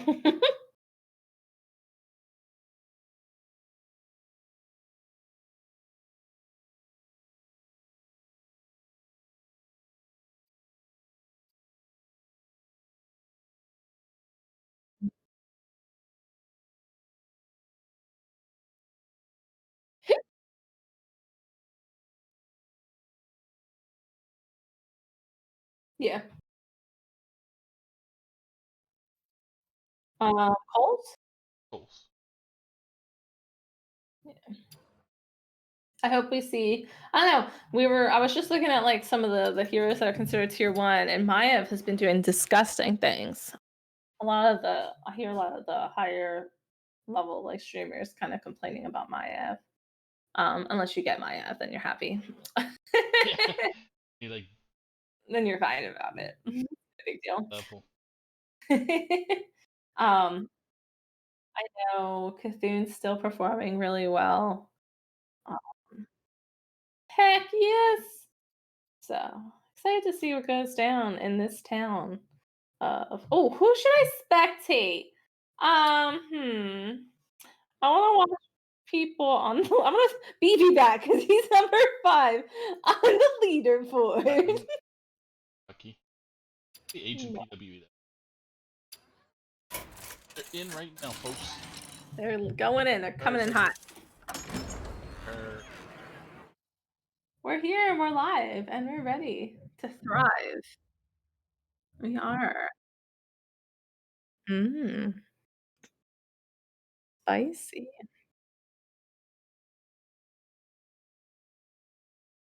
All right, peeps. BB back coming in hot with Millhouse. Whew, excuse me. I didn't get a chance to see what's not in the lobby, so we will update you at home once the game loads. See. All right, just at a glimpse, we have wow. This is a stacked lobby for heroes.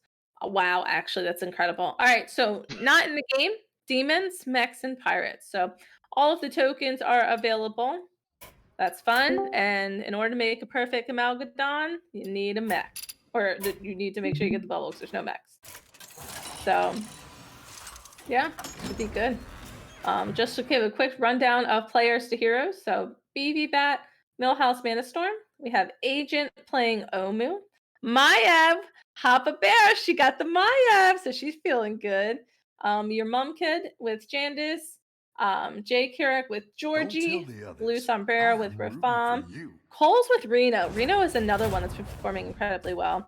And Cthulhu with Pocky. So Hoppa Bear and Pocky having two of arguably the best heroes right now in the meta, alongside I think one or two others. So that's already looking good for Bob's Bounty Hunters. So this should be good. And for everybody at home, this is the final night for the Battlegrounds season, or what are we calling this? It's the beta. Beta. Like a beta fish. Just kidding. Beta. A little beta fish. Beta. We got them.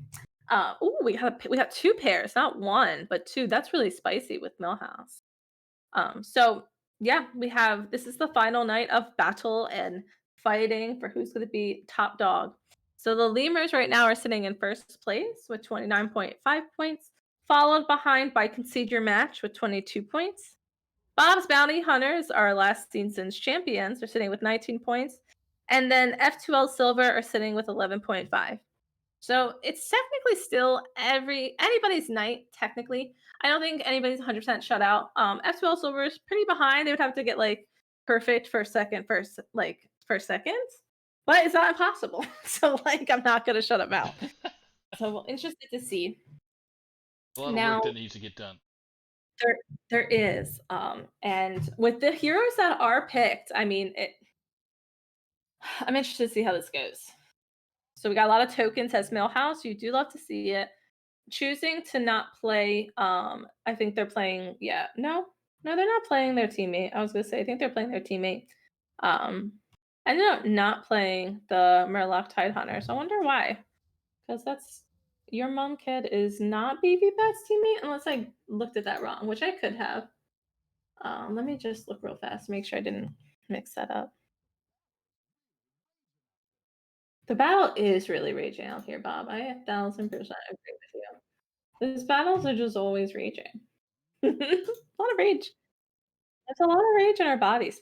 All right, so the option, we take another token. We took the 2/3 very quickly without a cold war.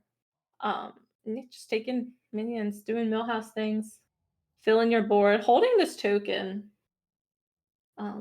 This is gonna bother me. I need to make sure I didn't mess this up on my paper. Yeah, no. BB Bat's partner is Jay Carrick, so Yeah. not sure why they held it. They probably just held it because they knew they were going to fill their board up with um 2 drops, and they didn't want to play this and just sell for no reason. So that makes sense to me. Don't want to get rid of these pairs yet. It's too early. I'm excited to see. I think Omu did go to 3 this turn. They did. This is a pretty good board going into 3, honestly. It's kind of unfortunate that they're playing Millhouse because Millhouse is just statty in the early game with being able to generate more minions for mana worth, plus getting the tokens is lucky. So Agent is already at 25. However, Omu is one of those heroes that can recover. Wow, that's a really spicy shot. Oh, those are all really cute. You buy the 1/4 is questionable, but you definitely buy both of the 4/3s, in my opinion. Gorgeous level? Okay. I feel that too. But I do think get Friday that. did too. A lot of people leveling up.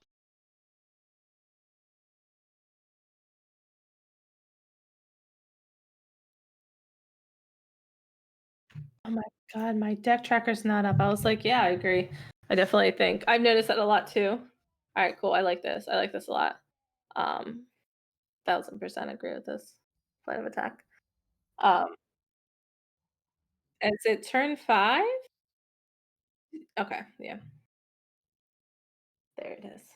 But like for even for Millhouse, this is kind of an early level. Sometimes typically you see Millhouse hovering like a level or 2 behind other players. Wow, that's a good board too.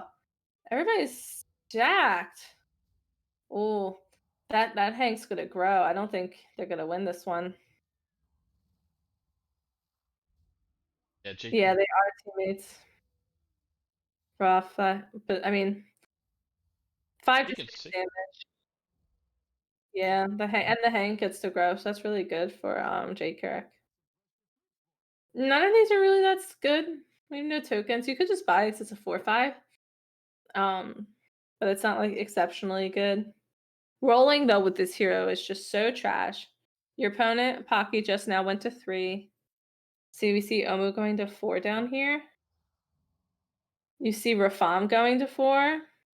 Rafam's nice to level with early when you're sitting spicy. You see us going to 4. We're all going to 4. That makes sense. Everybody's just you gotta read the Level room. 4 people? You gotta stop and take a step back and see what everybody's doing. Yeah, that's what the conversation blew. Mm. No, it's a follow what the You do because you can get really behind.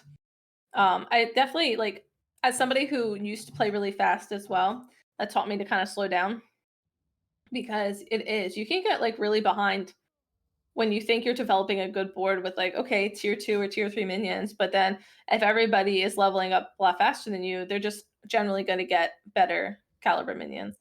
Ooh, hit that 7-2. Oof, a little rough.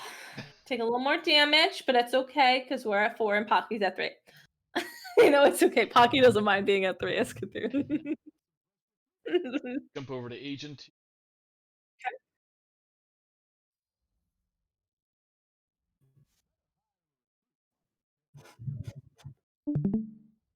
I will move over to Hoppa. That way we got some of each teams. We got Agent from Teacher Match. Just watch BB Bet from the Lemurs. I'll go to Hoppa now for Bob's. As long as I can spectator. I know sometimes it could be buggy. All right, so now we have Agent who is Omu. I believe are they went to tier 5. Yeah, Omu is one of the ones where they just like you power. They power Hockey's Pocky. Oh, they just went to 4. But like that's normal. It's only turn 7.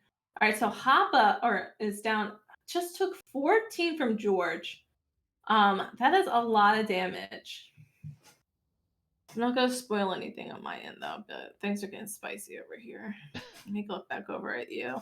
got Omu these. just doing Omu things. Less leveling. Got 2 pairs. Feels good. Ooh. Oh, Oh, that 5/9. Yeah, that 5/9 is gonna do some damage. Yikes. You want to start clearing off this low end and you're just not hitting it.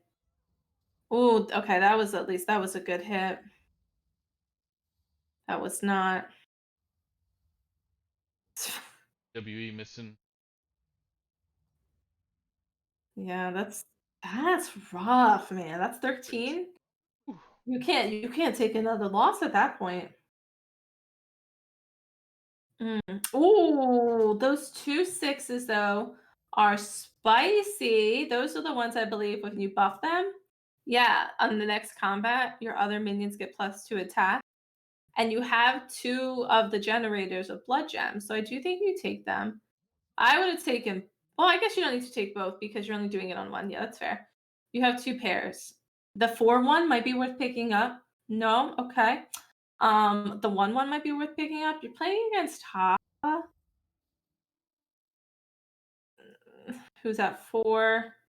Hava has been losing. I think she did win against Cthulhu. So that, like, tells you she can beat stats. That was her own. Yeah. Pocky. So that's fair. Like, you had to consider positioning. So obviously Pocky went into position. But it's hard with Cthulhu because the hero power is random on what it buffs. It's kind of hard to decide how to position. Oh, there's that Oops. triple. What do you miss? Why? Oh, they missed the triple. I think they were. Yeah, no. I think it was a. Yeah, I think that was. I don't think that was intentional, and they didn't get a chance to play the blood gems. That's. I think that was a lot of like just trying to decide what to do. That Bad face there happens. for me. Yeah. Finger on the trigger and like, oh, no, no. Oh, Yeah, I think that would have made a big difference too. It would have given them +4 more attack, with the 2 blood gems. This is gonna be close. Oh wow, that was such a good hit. It's gonna be a win. Haba was favored. It was only 10% for her to lose that one. Wow, that was like really close. Well, that Hydra looks spicy. The Hydra is good with that 2. Well, now it's a 3/7. Swipes are very good with that minion. I think they should take that. If it were me, I think they should take it. get it, agent. Get it. It might even be good against Pocky. There's that triple. Good thing it came back to you. So we're gonna get a 6 drop here, which is good. Charlie. The other ones are bad. It's not bad against Cthulhu. Because usually, like, yeah, obviously everything's buffed, and if it does hit something, it's a selfless, and so then you're doing your opponent a favor. Hockey's Cool. everybody. So we see some people. Janice Yeah, a is lot done. of. Your mom kids. Mhm.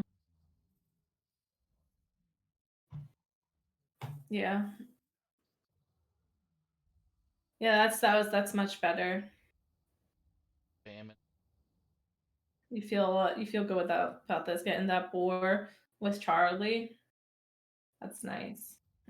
And you got like a random beefy um poison. Well, that was a good hit. Oh, good. They're recovering. Omu is a good hero for recovering once because they level up so quickly, and then you just have better resources. Supposedly, depends how nice Bob's feeling. Bob's feeling. Obviously, Ooh. gotta recognize that. We're going into turn 10 now. Nobody's dead yet going into turn 10. That's actually this is usually where I feel like, 8, 9, 10 is when people start really falling off. But these lower health competitors, they have been turning it around, like Hoppa Bear on Maya, Agent on Omu, and then I This is see we're other getting on players taking it. Friday for the. Mm-hmm. Mm-hmm. And that's when like I think you were telling me, yeah, there was like 6th, 7th. It was like a 6th, fifth, fourth, seventh tie, and you're like, oh my gosh, how many people are here? Explosion ghost. Yep. Like 1 minute the lobby's full, and then you're like, wait, why are we at top 4? Why we at fire? What the? I'm so confused. Yeah, after Awesome.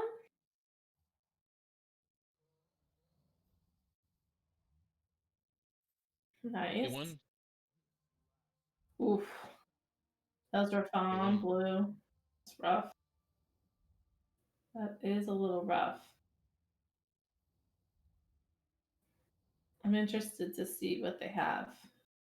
Jandis at 6. And has been at 6. I believe this is either the second or third turn. So that's like very early 6. Huh. This doesn't seem exceptionally strong, but that never mind. I just looked over. There's an Amalgadad. Ooh, that was really good hits. But oh, and there's plants. Oh, that's a lot of plants. Oh no, that's gonna be lethal. That's it. That's 8. That is 8 exactly. That is 8 exactly. Wow, that's unfortunate. Oh my Right. gosh, look, there's 3 people. Great, they're gonna make me do math today. I didn't sign up for this.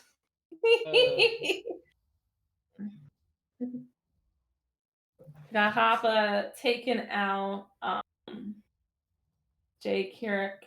Let's see. So we have Jake. Yes, that friend. So we Okay. have Agent out on 8th, and then we have Jake on 7th.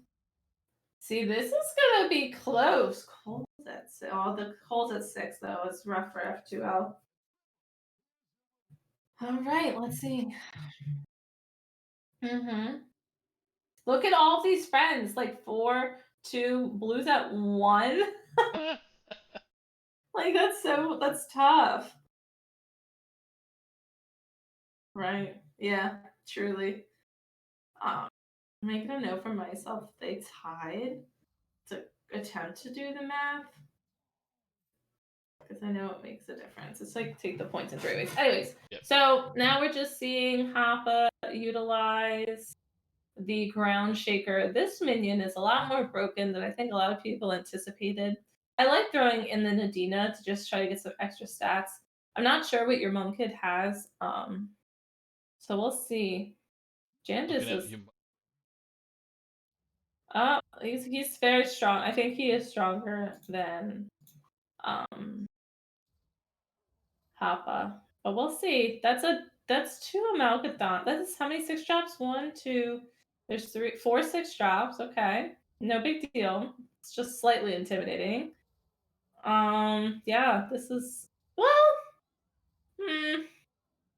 ooh, it's a lot of plants. All right, no.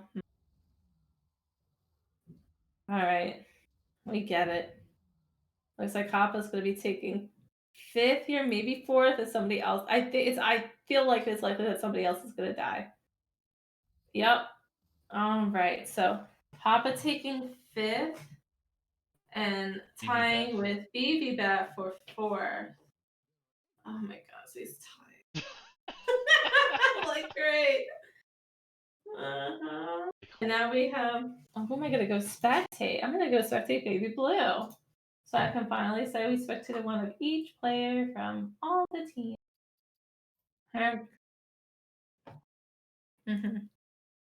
They're so strong. They're very strong. Having the Amalgadons are just huge. Little one. Oh, we got it back. He said, no, do not spectate me. Here I come. Oh, Bubby. Down door. Oh, Bubby, what is this board? Here we go. We got a brand on my end, but it might have been, I don't know when the brand was gotten.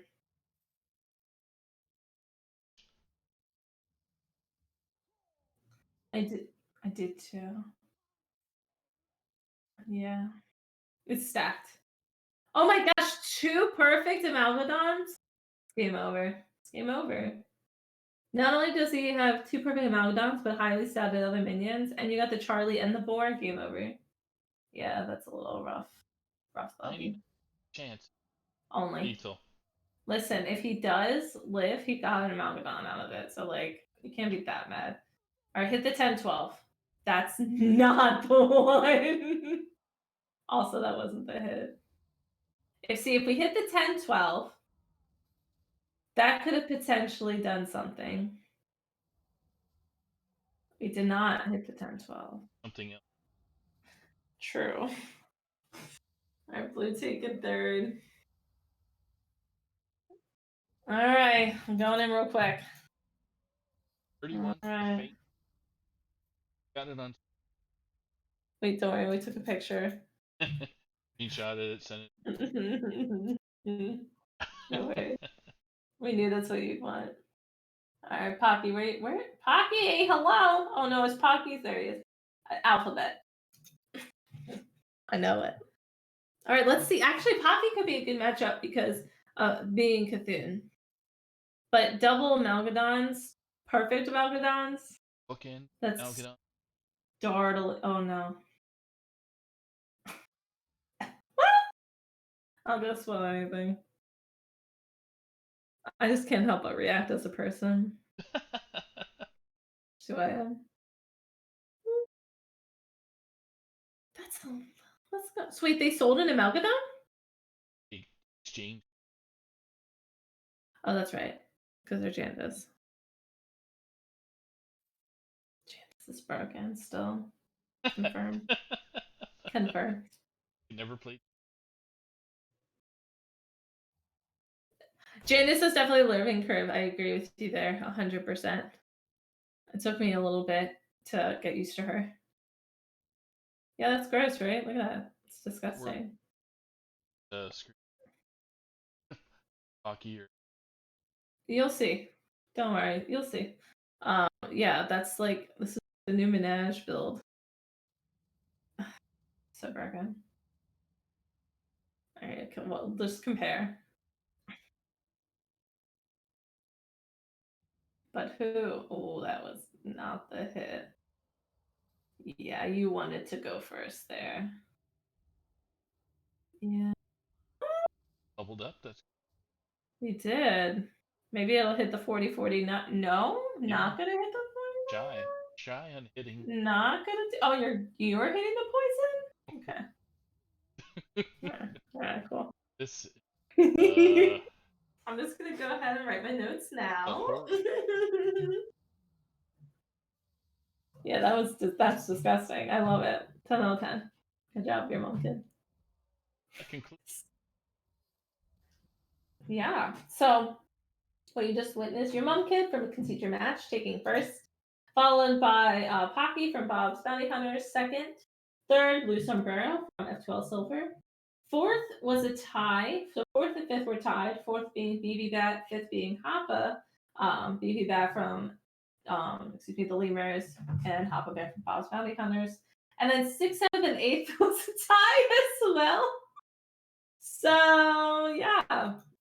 That's math that I'm not looking forward to doing, but we'll see if it actually gets to that point where I need to get very specific with the maths. But if I'm just gonna like quickly kind of do it in my head, second for Pocky is really good but getting first was Concede Your Match, who's in second right now. That's ridiculous. You know, let me just try to do the math real quick anyway. Moment, Saku. Putting on my big brain, this big old noggin. Well, they split the points, right? So that's how they do it. Like the points are split. Yeah, if a player, no, the ties will result in the total points earned split equally between all tying players. So yeah, that's easy math. I can do that. All right. So then third place gets 7 points. Fourth and fifth, so we're taking 6 and 10 and tie. So they both get 5 points. All right. See, I can do this. I can do this. Fifth points. All right, 6th, 7th, and 8th. So that's 3, 5, and 6. So it's 2 points each. Really? That's it? Whoops. Feel bad. 2, 4, 6. So if my math is correct, Conceit Your Match got 12 points. Lemurs got 7 points. F12 Silver got 9 points. And Bob's Bounty Hunters got 13 points, which would then put, quick math, keep it going, 32, 25, 36.5, and 4.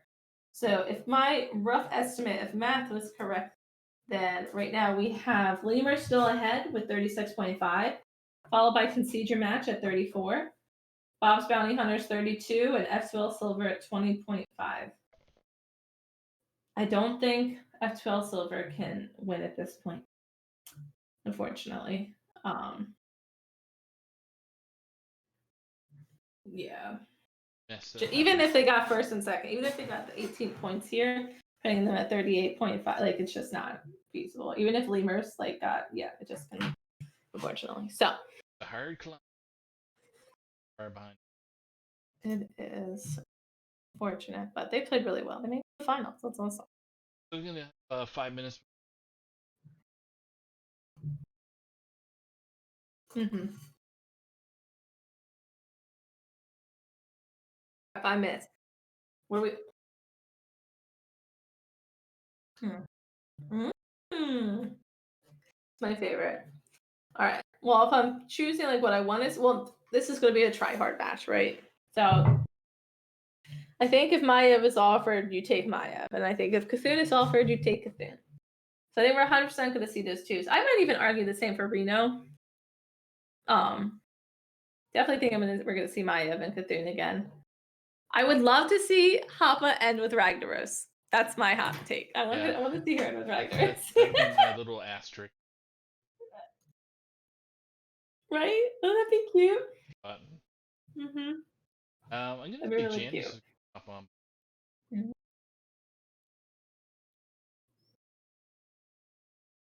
Ask a back about as good as again. The secret guy? Yeah. I could see that. Alex, that's a good one. I really like the new hero, the Blackthorn. Oh, okay. I wouldn't mind seeing him as well. I think he's doing incredibly well. Let me hold on, actually. While we're waiting. Let me go to Battleground. So these are, let me go to Hearthstone Replay. All right. I've got Hearthstone Replay, Battleground heroes. These are top players. So I'm going to go to top 1%. And the tier 1 heroes are Cthulhu, Captain Hopetusk, Maiev, George, Omu, and Alexander. Really? Yeah. He's up there for the top 1%, followed very closely still by the tier 2 heroes who are still all with 4 point something. Blackthorn, Barov, Rafam. Taz has been doing really well too, which makes sense if people try to force a specific archetype. It's easier for Taz to get triples or having a board that's more in sync. If I move it down just to the top 5%, so 6.3 MMR, the tier 1 doesn't really change too much. The secret guy goes down to a tier 2, and then the Blackthorn, the new hero, goes up to tier 1, but everything else is the same. So Omu, Cthulhu, Hopetusk, Maiev, George. Interesting. Jorge. Barov isn't up there. Oh, you know another one that I've been seeing more action a lot of is Silas. Yeah. Silas Darkmoon. I've been seeing people do pretty well with that hero. That one I think is slightly more of a learning curve, knowing when to hold buying versus leveling. But I've been seeing a lot of people do really well with him when I watch streams. So that's cool. Maybe we'll see him pop on too.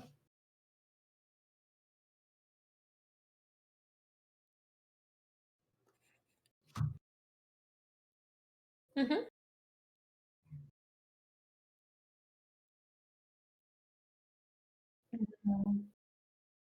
No.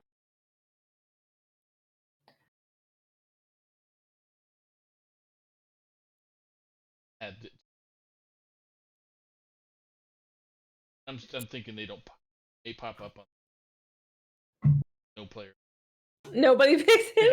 Yeah, I think he's one of the ones that's just not there's heroes that do what he tries to do better. Yeah. and I think that's the thing. Like you're trying to have a buff board, play Cthulhu.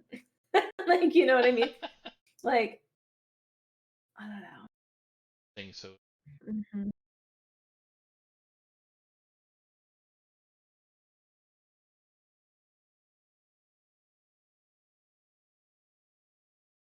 Of try hardness. However, I will die on this grave, and I feel like I say it all the time. I think AFK yes. really good this meta. I do.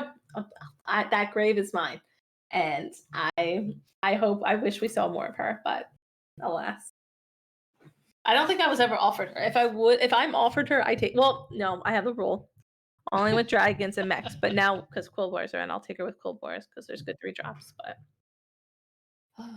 Yeah, you gotta love that specific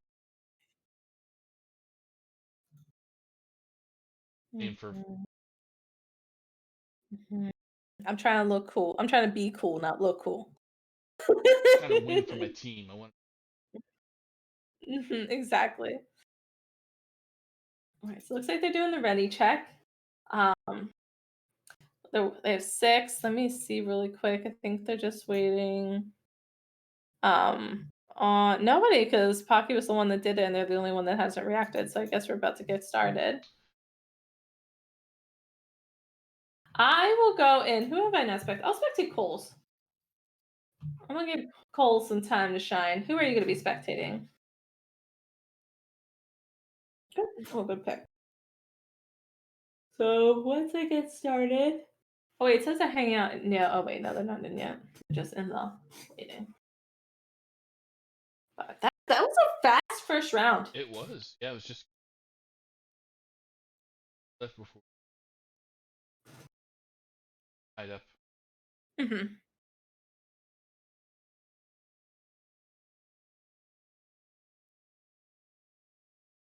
Right. Wait a second. Exactly. We ate. So many ghosts. Is there a match tonight at 10? There is. Baku? Ah, very Uh, fun. our lovely Starlax. Oh. Oh yeah. Those are two OGs right there. Yep. Bag burn. It For looks like they're starters. in. Oh, Coles, I can't spectate. That's weird. All right, then I will click somebody else. Who have I not done? I'll go spectate. Panicking. I'll go spectate Pocky. There you go. Matrix, Pocky pick is an eye. Ooh, next. look to us. Nice. So again, that's one of the tier 1 heroes. Strong. Like I said, we're seeing people coming in. Rag. Hot.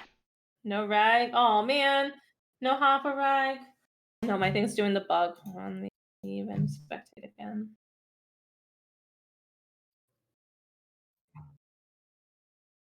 Sorry about that, friends at home. You know, multi-million-dollar company Blizzard over here. We got a lot of bugs. AFAQ people. All right, so I'm in spectating Pocky as Cthulhu again. Hook Touch.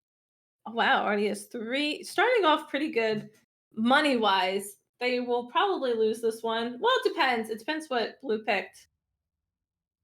Never mind. They're going to win. Nice, Pretty predictable. nice, Factored it. nice. You love to see it.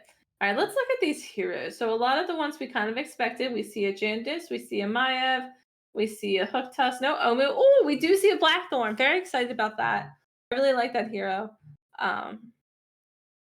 Callias, the Sunstrider. That one we don't see too often.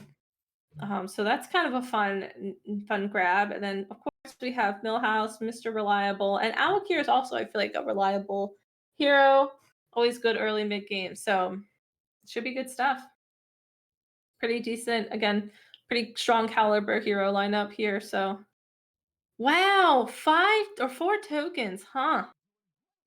They're doing good. Yeah, they are doing great out there. On my end, Pocky got the token, so that's how you know you're really good as playing as Cthulhu. So, nice job. You did the hard part, Pocky. You found the token. Love that for you. So that's the first step as Cthulhu. Next, get to 3 and find your Divine Shield minion. Now too, because technically you can get the Quillbore. So Quillbore thing. So we see Pocky. I think they were contemplating for a second about that alley cat, but obviously they hero power and level. Oh, your end. Your guy's going crazy over there. Jake Carrick? That's a stacked board. Mashing it. And they're at 2. That's pretty impressive. That is impressive. Alright, so ooh, blue has a good board too. We gotta see a lot of people with strong boards. So blue has Always. a sourless, and he got the 1/1 beast. So it was a 4/4. Because of his hero power, it had Divine Shield, Wind Fury, and Taunt. So it was just smacking. I think Coming in hot. Alec here too. Mhm. So It is a fan favorite for some. I like Alec here. It's not my favorite, but it's not the worst. That's a potential triple if they. Oh my gosh! Okay, the game is telling him just buy the pink guys. Wonder if you wait. Yeah, I like this. pink background. Pink pick 'em. That's your aesthetic now. You don't choose your aesthetic. That's strong. So for my end, Pocky's just buying a minion, hero powering, as you do. Pick the 3. I'm surprised he didn't pick the demon taunt, but I don't think it makes too much of a difference. This should still be a tie point-wise because of that hit. And it is. So we got a tie against Beefy Bat. Oh, we're fighting. Not us, but like the people who are fighting. Let's watch the juice. Oh, do you take the taunt, I guess? And then you just get the triple? Wonder if there's a word where you're greedy. Like you know your opponent doesn't have too much damage. I'm greedy though, so that's probably wrong. Hope. Like why not? Herald, Cobalt, Boulevard, all of those are actually kind of fine. I think I like Herald or Cobalt. Yeah. Kind of gets Cthulhu. Herald doesn't do too much. However, Herald farms all the like Millhouse. It farms Millhouse, Maev, Jandis. So maybe there should have been some consideration for the Herald, especially because there's a lot of cycle with this hero with the minions. If that Cobalt buffs a minion that you're just gonna like cycle out, it's like, well, what's the point? But just like thinking out loud, I think both minions are very good picks. So let's see what happens. We're gonna fight. You ready? We're gonna fight. I have a cat. Oh, you got a big pink guy? I got a big cat. Oh, this is gonna be oh, it's not quite. Ooh, the 4-drop lift though. So that's gonna be some damage. 7 damage.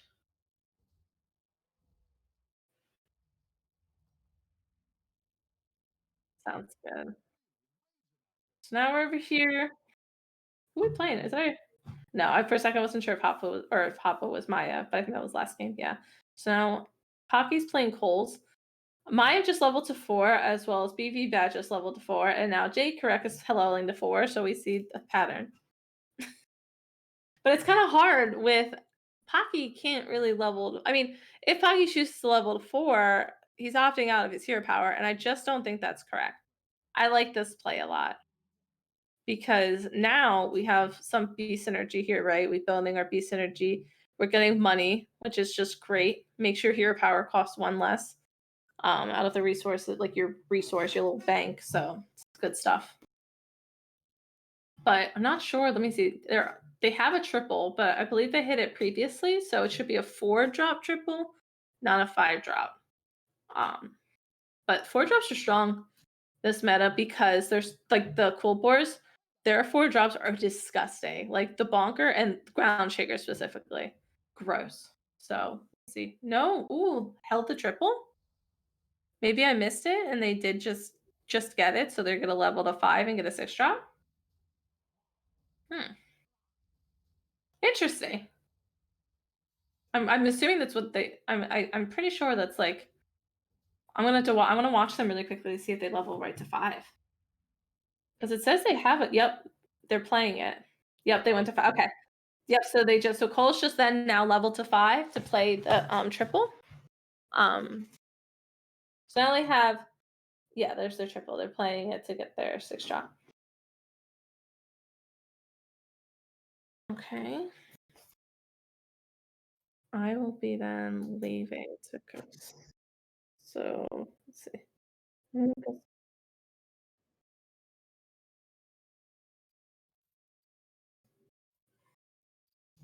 This one. Interesting. Yeah, so we got pink guy. Um, yeah, I like just picking some demons to make your guy strong. I really like taking an early cave hydra can do some really good things for a person. I like this. Neat buff, sell, play, do your thing, live in the dream. Yeah, one person tier 3, Ooh, tier 5, and the rest. I believe it's probably Pocky on tier 3. That's a good thing. And then a lot of, yeah, tier 5. Cole's just went to 5 to get a 6 drop. Papa is doing exceptionally well. No damage as Millhouse. Crazy. I don't know what her board is, but that's a 2120 though. That's pretty strong. That's pretty good. I think that's just gonna body their board. Oh, yeah, I think I forgot to. I think that's like the same as last. No, we had elementals last Yeah, there's game. Mechs and pirates. Phew, Pocky's having a rough go. Let's get in this round. That's a triple. Do you take it? Yeah, you like level and buy it. 6 drop. Just get that 6 drop. Hapa just took 21 from Maiev. So we saw Maiev hold, right? Their board was very weak. And then they got, I believe it looked like 2 6 drops last turn, which just made such a difference. It shows you. It's power. I think I would have leveled and would have gone for it. There's power. Yeah, that's mhm, exactly. Like I personally think that they should have leveled there to get a 6 drop instead of a 5 drop because that void lord isn't doing much for you long term, in my opinion. But we all have opinions. Doesn't make it right or wrong. Just in our perspective. Again, these blood gems is going to be really good for your cave hydra. That's right. Mhm. Shop. Yes. I don't think you need to. I think Selfless actually really is pretty bad with those 2 demons. Okay, yeah. I'm interested that they actually bought it. I think it's a good menu to hold for later, like down the road. But I think right now it's just kind of bad with those, just because they generate tokens. And well, that was a good hit though. Oh, they're doing some damage. Yeah, let's look. I'm gonna say who. I, th- I think we figured it out. Surprise. I think those at home figured it out. Oh no! All right. Oh no, 2! They can.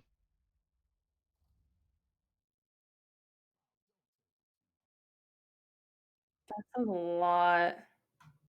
Get 2 So yeah, agent just left, and I don't know. I didn't see who the other one is. kids, so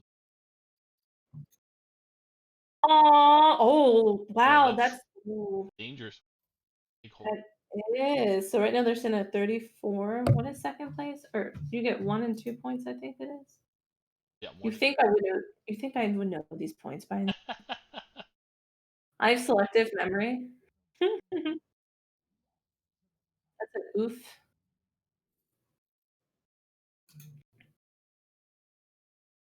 Mhm. That feels bad, man. Yeah, that is. So it's 1.5 per for both of them because they both died at the same time. I got 3. So yeah, exactly. So that oh yeah, duh. So that puts him at 37 total. Obviously, it's a rough estimate. So Official unfortunately, they results. yeah, it doesn't look like that's gonna be enough. All right, so now oh wow, look at that. No, I'm looking back over at your board. So we see like a really big one big minion. Oh, that swipe, that was beautiful. That was a really good hit. That was literally so this hit is really oh wow. There it is. 9 damage. See that getting that early Hydra, it puts in work. Swipes are I mean swipes are always good, but Team swipes are makes sense. particularly That was battle. mm, And another okay. loss here. Why isn't everybody a go to spectate? uh, All right, so blue took a 6 there. Oh, I don't need to do their points. So, you're all right, I'm heading over to watch Hoppa. But I'm not going to give you the luck that I just gave the other 2 ones. It was an accident. Really, it truly was blue. I was rooting for you. All right, Hoppa. Let's see what you got. You took a couple big hits. Interesting. So her board is a lot of direction, right? You have Mithrax, you have the Caligos, and you have the Bran. We have 1, 2, 3 different types right now. Do we just take the 2, 3? So we have an that's cute. Like that. I wonder if you take the 2, 3, so it's an additional for the Mithrax. And then obviously it's just so we saw boards are kind of similar. We saw BV Bat doing something similar where they had 1 or 2 pretty well statted minions and then just kind of some like little ragglers. So I'm interested to see how this fight goes. Very oh, that's a big boy. Never mind. That got real big. That was a 43-42. But we do have the never mind. I was about to say we do have the dragon that puffs attack. It might still be okay though. These hits are actually, I feel like, going pretty good for well, this it's gonna come down to this. This is a 50 fit. Oh, okay, we're still alive. my God. Whoa, still alive. Barely breathing. That was I'm close. She might get a ghost. spectating beat. Your screen did it up. Hava gets the ghost. So Hava has a turn to recover. Some might be like go to 6, but with her build, it's kind of like, what is she really looking for at 6? Maybe on Adina, but if she got picked up another dragon. Maybe she's thinking about getting that 2-1, but it might be too late. I think we just keep it moving. We did end up choosing. Are we then ditching the brand? Is that the next to go? Do you play jug first to get the full value from it and then ditch the brand? Yeah, I think You're right. I think you do too. There's a jug though. And like I used to undervalue just these little bit of stats, but they make it like yeah, I like this. I always forget things are cheaper because of she's she's Millhouse. Oh, I like this. We get the gems and buy the 5/4. So we put a lot of fate in that 3741, understandably, because it generates a bubble. yeah, I was just gonna say general bubble if you're Mm-hmm. very helpful. Big boy. Thicken So we're fighting the ghost. Blue's ghost. Not the one. body. Blue's dead bod. It's hanging out. You know what's sad though? I will say the one thing I don't like about this meta is that you could argue in some cases that Caligos is too slow, and it doesn't buff as it doesn't do as much as like some of the Quill Bore mechanics. So it's like that used to be the big thing last meta was like getting Caligos. Ooh, Pocky. This is gonna be so close. Pocky out Top at 4. 5th. All right. All right, all right. So Pocky taking the 5th. So Pocky's got 4 points for that. Okay. Oh, but we still have BVBat and Jay Carrick in the. It's gonna be close. What's a triple on my end? We got Hoppa. Oh, sorry, I hit my mic. For those at home, I didn't mean to do that to you. We got teammates. Impressive. Mm-hmm.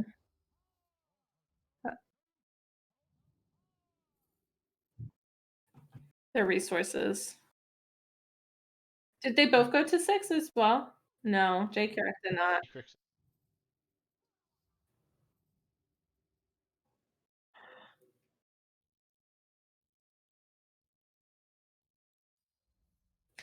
Gotcha. Are we spectating your screen right now? Just to Oh, make yours. sure. Oh, okay. Gotcha. Okay, so we see Hoppa picking up the Nadina, which is very strong. That could be a lifesaver for her. She got it off of the triple, just one of her random buff slots. She did end up getting it off of that, so. Ooh. I don't want to look. Like I want to. Oh, that was. I mean, I guess it didn't matter too much, but going first was very good there. These hits, leaving a lot of things at 1. This is gonna be close.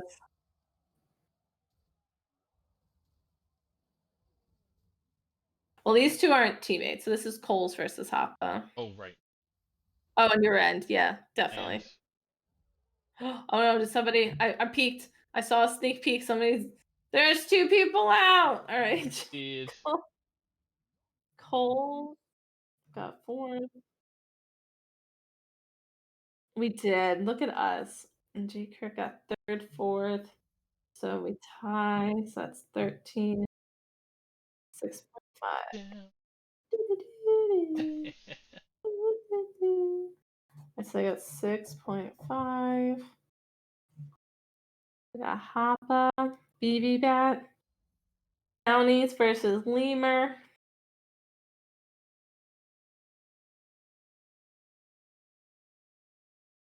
Close. And it's hard. It's like you just gotta like, what do we get? Interesting. Value the 4/7 makes sense because of Nadina. You really want to find what is it? My shield for Argith. You want to find him. So you could buff or you could taunt up the Nadina, but you didn't find it. I like taking the Bolvar here, and then we pray. You get to swing first. That's really good for you. And then, but I mean, let's see. I'm looking over now at your screen. Oh, I get it's like close.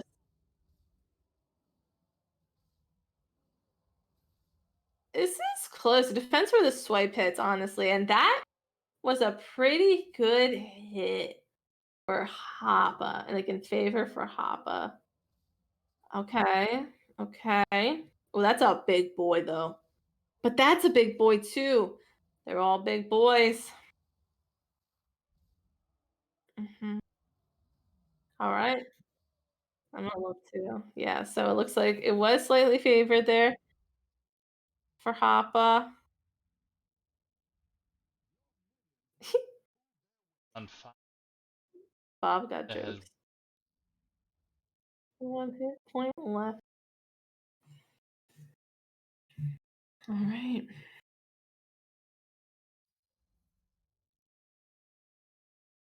Papa Bear. So you gotta like try to figure out what's the best way to handle it. Yeah. Cause like, do you get a goal? Is that what you go for? But even then, that might be your only out. There's a goal. Do you just take it? Get rid of that 13-10. Put it in second. It's a hard decision to me because the reason why she won was because of those divine shields. Because you have a big old, you got a big old swipe that bodies her stats. They did. Okay, I like this. I do agree with the goal. All right, we'll see. It comes down to her hit. If she hits the goal, then she G's. But if she hits one of the other guys, it's gonna be a lot closer. I don't want to look yet. I want to peek, but I won't. Oh, okay. And This is oof, oof. This is close. That's yeah. There it is. Hmm. Yeah. eight-three. So it's picking up that goal. Hmm. Exactly. Sometimes something so small like that can really make all the difference. All right, so they got 10 points. Papa got 8 points. Let me do some quick math. So that's 12 points from them, putting them at 44 points. I'm assuming if I did the math correctly. Ops Bounties is at 44 points. Then the Lemurs are at 53 points. So that would make the Lemurs the winners of this week. Now, this is the final one, right? We are the final countdown. Ba-na-na-na, ba-na-na-na, right? Like what's happening? No, we're still got another week to go. Oh, we do? Okay. Yeah, we got next week to go. They show is running is Okay, so then there's still hope there's still for time. most of our teams here. So we got Lemurs right now. Again, this is obviously Steffi doing quick maths, looking at the rules, thinking that she's doing the rules right, but who really knows? Only Based Ink knows. Really, actually, the only one that knows is this document that it is hooked up onto. But right now I have the Lemurs at 53 points. I have Bob's Bounty Hunters following with 44 points. We have Concede Your Match with 37 points. And then, oh no, I don't have, I didn't finish up F2L. I'll have to do those quick maths. Let me see if it's just updated. But it's close. It's still really close. Still pretty close.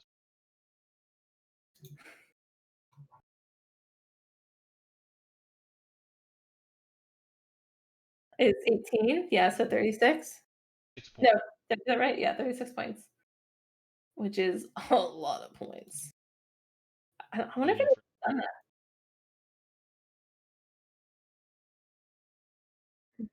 Exactly.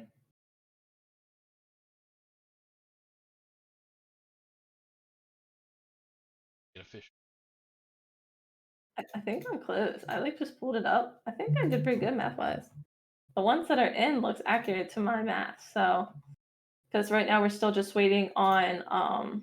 Let me reset it one more time. Papa's points aren't in. Pocky, BV Bat, and your mom kid. But it looks like Blue's points are in and Cole's are in. So as well as Agents, your mom kid still needs their points. So okay, I guess I was slightly off somewhere. Because right now it's saying 43 for Lemurs, still waiting on some points. 37 for Concede Your Match, still waiting on points. Bob's Bounty Hunters, 31, waiting on 1 point. And then F12 Silvers, 30, with all their points in. So it is still close enough where we can say it's still anybody's game. Yep. It's anybody's time to shine.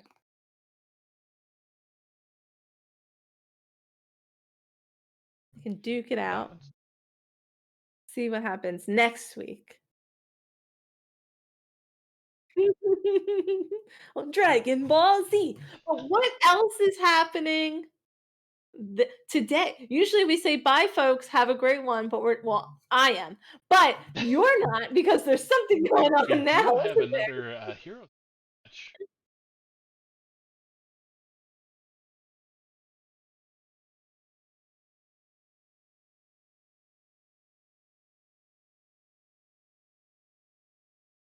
Thanks. Did someone say Hero Series match? I did. Wow, your hearing is Someone impeccable. say kicking off. Two impeccable hearings. That was impressive. Wow. I'd say my big takeaways that I learned from my hearing from that rounds are big swipes. Yep. And and sometimes you just got to grab a poisonous dude. Sometimes you got to grab a little dude, make him poisonous. And even though you're rank maximum, you grab a Toxfin, you grab the little Murloc guy whose name escapes me at the moment, and go into those final rounds. Win. Easy. Get a selfless in there. Yep. Goal your opponent. Win. Get a ghoul. Drop some bubbles. Make some moves. Make some victories. Some faces. All with a smile on your face. That's right. Try to set up that There you go. 99.3%, because that's odds even I can't ruin. Thank you, HS replay. All right, fellas. Thanks so Well, much. you have fun casting my Thank obviously you. favorite. Since you said it was Heroes, right? Yeah. Everybody knows that's my favorite. So you guys have Everybody fun knows. casting Thanks so much. Heroes tonight. Job casting it. Oh, it's because of you. Because of you. Because of you. We can all And bust cue into the song. karaoke hour. All right. Thanks again, It's getting Sam. late. All This is right, what guys. Have happens. a good one. See you. All right, so I got bands. Oh, And, get out of here. You already got bands? Hell yeah, because it's Hell and yeah. deck man. The master of bands. A priest. Well, actually, no. Do you not ban the priest if you're bringing a warlock? That's last hero standing though, so everything I know is wrong. Because I was gonna say if you have a warlock, you use it to kill priests, right? Yeah, you could. You certainly could. People don't like rogue. I could also see warrior being gone if it's not the priest. What do we got? It is double pally. Get out of The here. double pally. Get out of town. Get I off guess the Paladin's bus. been dominating the ladder still, so that's reasonable. If there's a deck that can sweep, I could see Paladin being the one. So sure, get it out of here. Ladders. It's been burning up the ladders. And so that means we have Starlax from Team Dad Legend rocking a rogue warlock warrior versus Donde rocking a mage, priest, and rogue for Team Wherever I May Carriel roam. The Carriel is understood. That's right. That's right. Gonna get the guys to challenge up and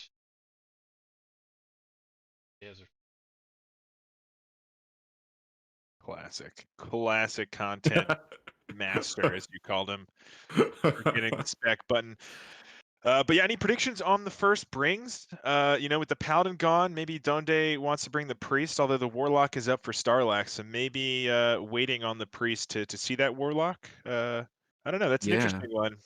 That's interesting. I going back to what you were just saying about that sweep potential. I'm looking at the classes. Obviously, we don't know exactly necessarily what the lists are, but I'm thinking about rogues and mages to be able to just sometimes get there, right? No matter what, sometimes they get there.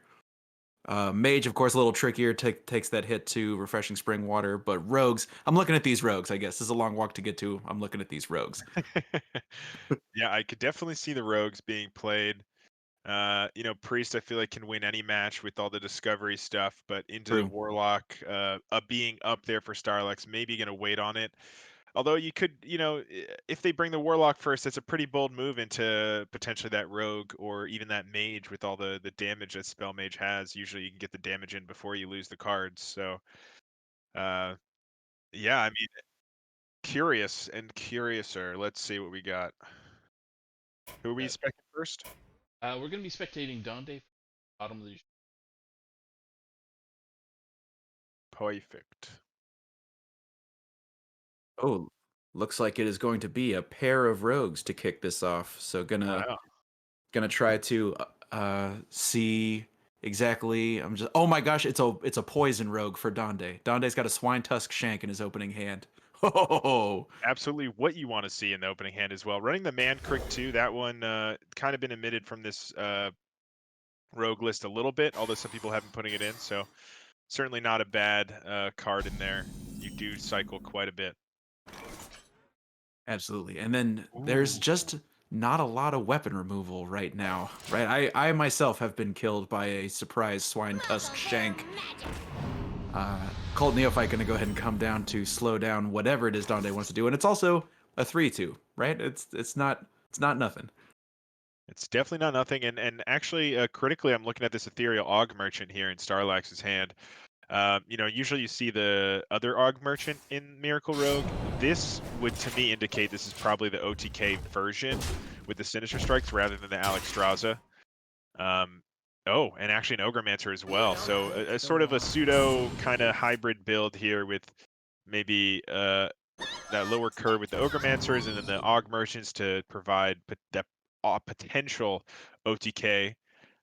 You know, if you have Octobot, you play Aug Merchant, Shadow Step, Aug Merchant, Shadow Step, Aug Merchant, and then your double Sinister Strike and double at 10 mana, and your double Shadow or Wicked Stab, excuse me, will deal 30 damage with the plus spell damage there. So that is that OTK combo we might see, although we have seen one Shadow Step gone, so it would have to be a Tenwu.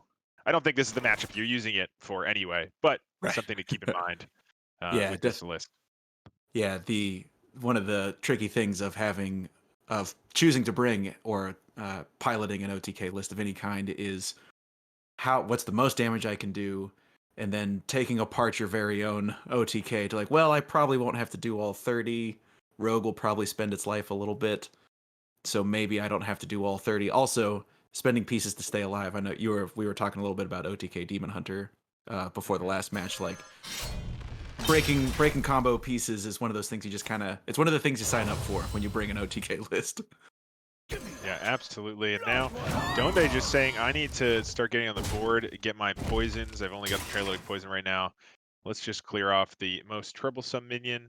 Don't want that getting shadow stepped again and stopping all my plays. So let's just remove it. And there's the Mankrik for Starlax. Could see that come down next turn potentially with that Swindle.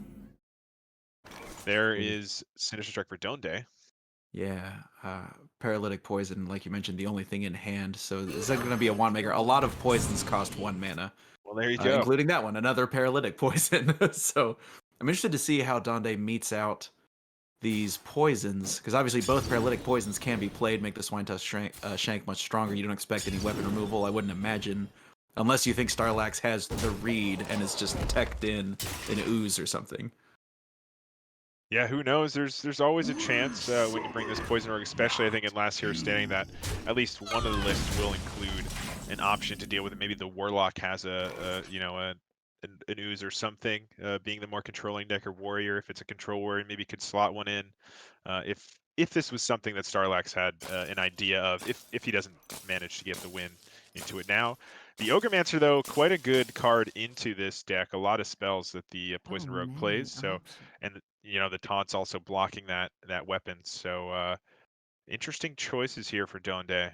Yeah, Donde would like nothing more than to rip this cutting class, and then if not hitting anything, rip this secret passage and just find some stuff. But like you mentioned, that Ogremancer really throws a monkey wrench in the works. And also, that 7 health is so much to get through, even if there were no taunts, right? 7 health is already a lot. And actually, we're going to see an attack.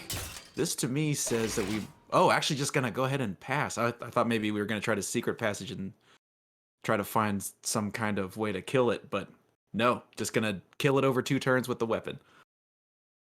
Yeah, that's a hard sell here too. Yeah, because you're going to give up your weapon as well. You really don't want to give up that durability if you don't have to. There's the Mankrik coming down along with the field contact. I mean, a lot of high priority targets here. Remember when Bladestorm was a thing? Woo! This would be a nice Bladestorm.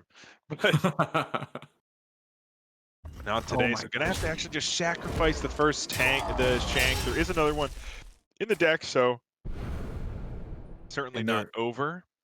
Certainly. And there's only one main deck paralytic poison committed to that shank in particular, and just opening up the possibility of getting these draws going. There's a Mankrik of his own. So Donde gonna go ahead and drop Mankrik and this prize plunderer. You mentioned all the high priority targets. You know, you You can't leave, even though that was a 4 damage prize plunderer. You can't leave the field contact. Yeah, absolutely not. I mean, we're seeing right now this would have been 2 extra draws already on top of what we've seen, and then, you know, Wand Thief another. This would have been 3 draws. I mean, it just gets crazy if you leave that up with any mana available, and 7 mana is certainly plenty of mana to get some more draws. Here we're talking 4, 5, would have been 5 extra draws there. Dande already down to 15, and also all of the poisons are spells. So right now, every time this Neophyte comes down, the Cult Neophyte with that extra 1 mana tax. Actually, I'm looking at Dande's hand. Every single mana cost is red right now. This is actually lethal for Starlax setup, right? We got 10 on the board, and then the Sinister Strike does 3, but if you play the Og Merchant first, you get 4 off of that, and the Hero Power would do it. That would be exact lethal, right? 4 or 5, yeah. Certainly. Yeah, So- absolutely. So Cloak of Shadows has to be... Does Yeah. Dande have the read that it's Cloak of Shadows or death? Are the Yeah, I choices mean, right now? if it wasn't Sinister Strike, you're just dead to the Wicked Step. So I think Donde should have a read that there's a very high chance you're dead. I mean, Wicked Step Hero Power just does it by itself. So might have to maybe go for either a Wicked... Oh. Yeah, so just going to use some damage and Cloak of Shadows here. And try to wait this one out. I don't know how you're going to do 19 in a turn. Going to have to find that second Cloak, I believe, along with some damage to have a chance here. For Donde, Starlax finding even more health as well, so gonna be even harder to get through. This is interesting. Actually, Starlax's going to go ahead and commit the Sinister Strike alongside developing Kazakus' turning. This is one of the rare instances where, I mean, I was, what mana cost was that? 5? Looks like a 5 yeah. cost. Yeah. Divine when you- Shield, summon the copy. Is that what we got? Oh no, Oh, Taunt plus 2. plus 2. Okay, yeah, Taunt is good in this matchup for sure. And if you're worried about some of your board getting cleared, the +2/+2 can help you get over the top. It looks like though, gonna have to go for that second Cloak with this Secret Passage probably for Donde. Yeah. Playing out the Sinister Strike to check for any kind of mage-based secret shenanigans that trigger off spells. Yeah, Counterspell I think is the main one there that we were worried about. Not able to find the Cloak of Shadows though.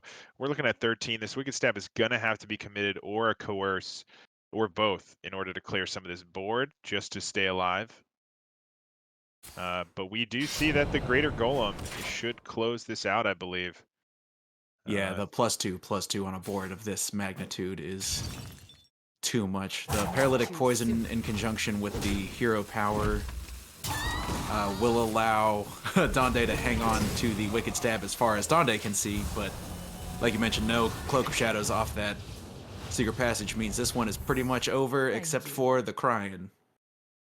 Yeah, and there we go. Starlax with the +2/+2 gonna have lethal there, and that is game 1. Rogue Mirror going to the Miracle Rogue there over the Poison Rogues. We won't be seeing that Poison Rogue anymore. What do you think Donde brings into this Rogue, the Miracle Rogue, to try to answer it? No Paladin left. Is it a Priest or Mage, do you think that we're going to see? I would expect the Priest. You mentioned at the top of the show that Priest has a chance against everything, and it's always risky having a Priest when they can just immediately counter Q you with Warlock. So gosh, for that reason, you have to throw the Mage in hopes. Thing is, if you're Starlax, you never have to throw the Warlock until you see Priest, Until you potentially, see the especially with that Priest. key first win. That first win is so key. It's the Priest, though. Yeah, I mean, I guess if the Priest does get through, you bring your Warlock out, and then they counter with their Mage afterwards, and then you just have to beat the Mage with your remaining deck if it is able to get through the Warlock. So it's kind of going to be a back and forth. I guess the remaining deck there's the Warrior, so Warrior into the Mage certainly could get there. We'll see if we get to that inevitability or the potential inevitability that we're that's a oxymoron, isn't it? But you know what Yeah. I'm saying. Yeah, see if we. I mean, The that potential inevitability. right. And that's the way that the pick web flow chart should go.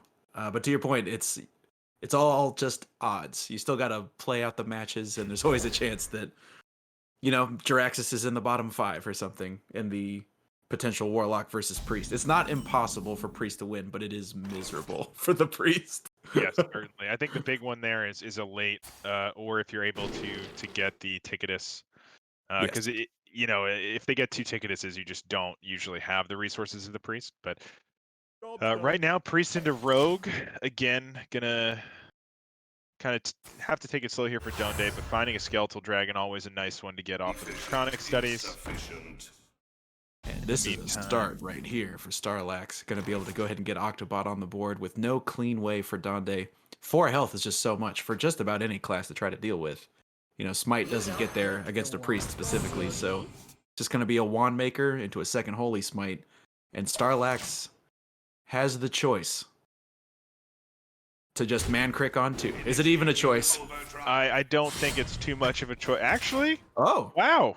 I stand corrected. Starlax taking it slower here. I'm a little surprised by that, just to clear off the minion, maybe trying to play around Apotheosis or something. True.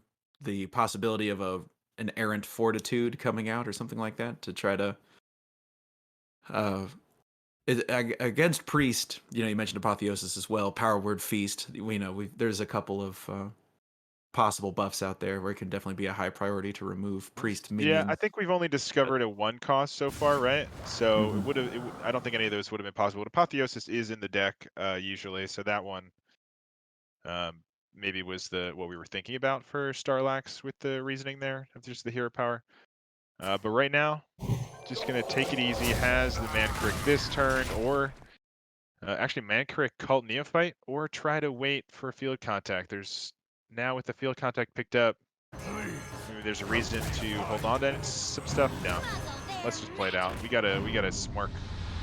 Yeah, time to hit the gas. And so Donde, everything has been palm readinged to be 1 cheaper, but now with the cult neophyte, everything is back to full retail with the exception of this insight here that was the draw for Donde. So a corrupted insight is available.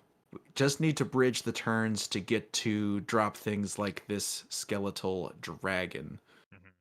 Donde doesn't want to overcommit any mites though, because that's just a great way to remove a field contact for later. Yeah, looks like going for the insight here has those Holy Smites still at 1, like you said. So, oh, and that's a pretty nice one to discount later on. You know, can get a couple more things done, maybe some more buffs if you discover them besides the apothecary if you need.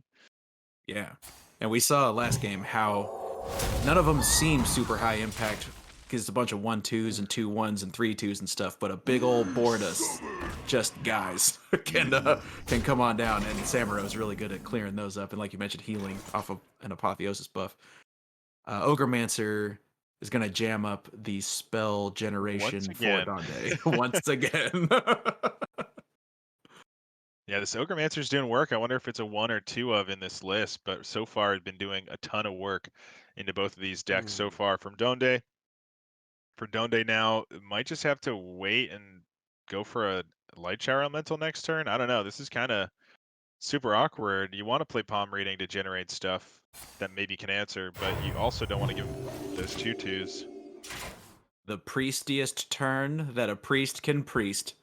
Hero power pass. And here we go. This is the turn you were talking about. It's time to draw some cards.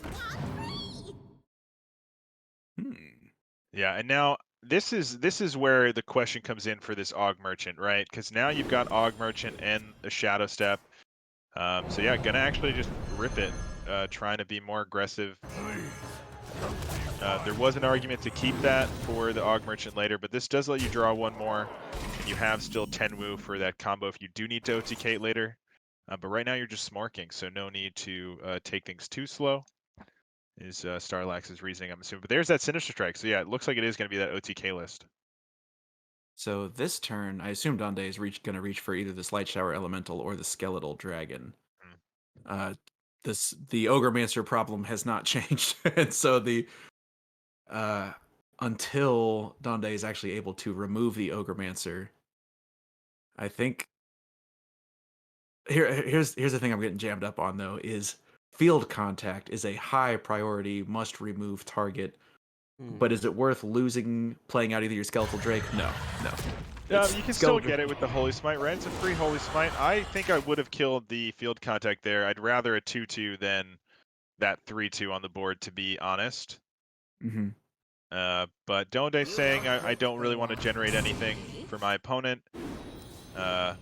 You know, their board is pretty full as is, so maybe they have to make some trades to get the draws through. I don't know. I think the Holy Smite should have come down, but we'll see if that does come back to bite Donde here. A Pexus Blast going to come down to deal a bunch of damage to the Skeletal Dragon.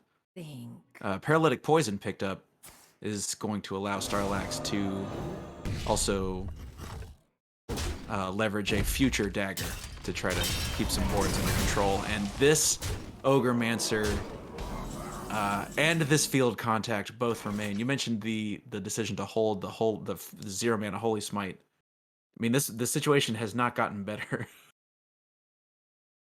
Yeah, I mean, we've hit that Apotheosis, though, so we have a big swing potential here. Still can't kill the Ogremancer with it, but you can clear the rest of the board and deal some damage to it. And still have that Blade Master available. So maybe that's the play. Does Holy Smite ever kill the Ogremancer? No, you're one off from the Holy Smite killing it. So yeah, I think with that, the palm reading comes down first. You don't care about all these 2/2s because you are going to play this Blade Master Samuro.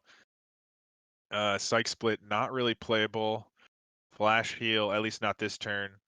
Although it could be good with the Light Shower Elemental later, so gonna take that. You ever Psyche Split this Ogremancer? Just to go ahead and Do you want grab a bigger 2/2. Ogremancer on that side?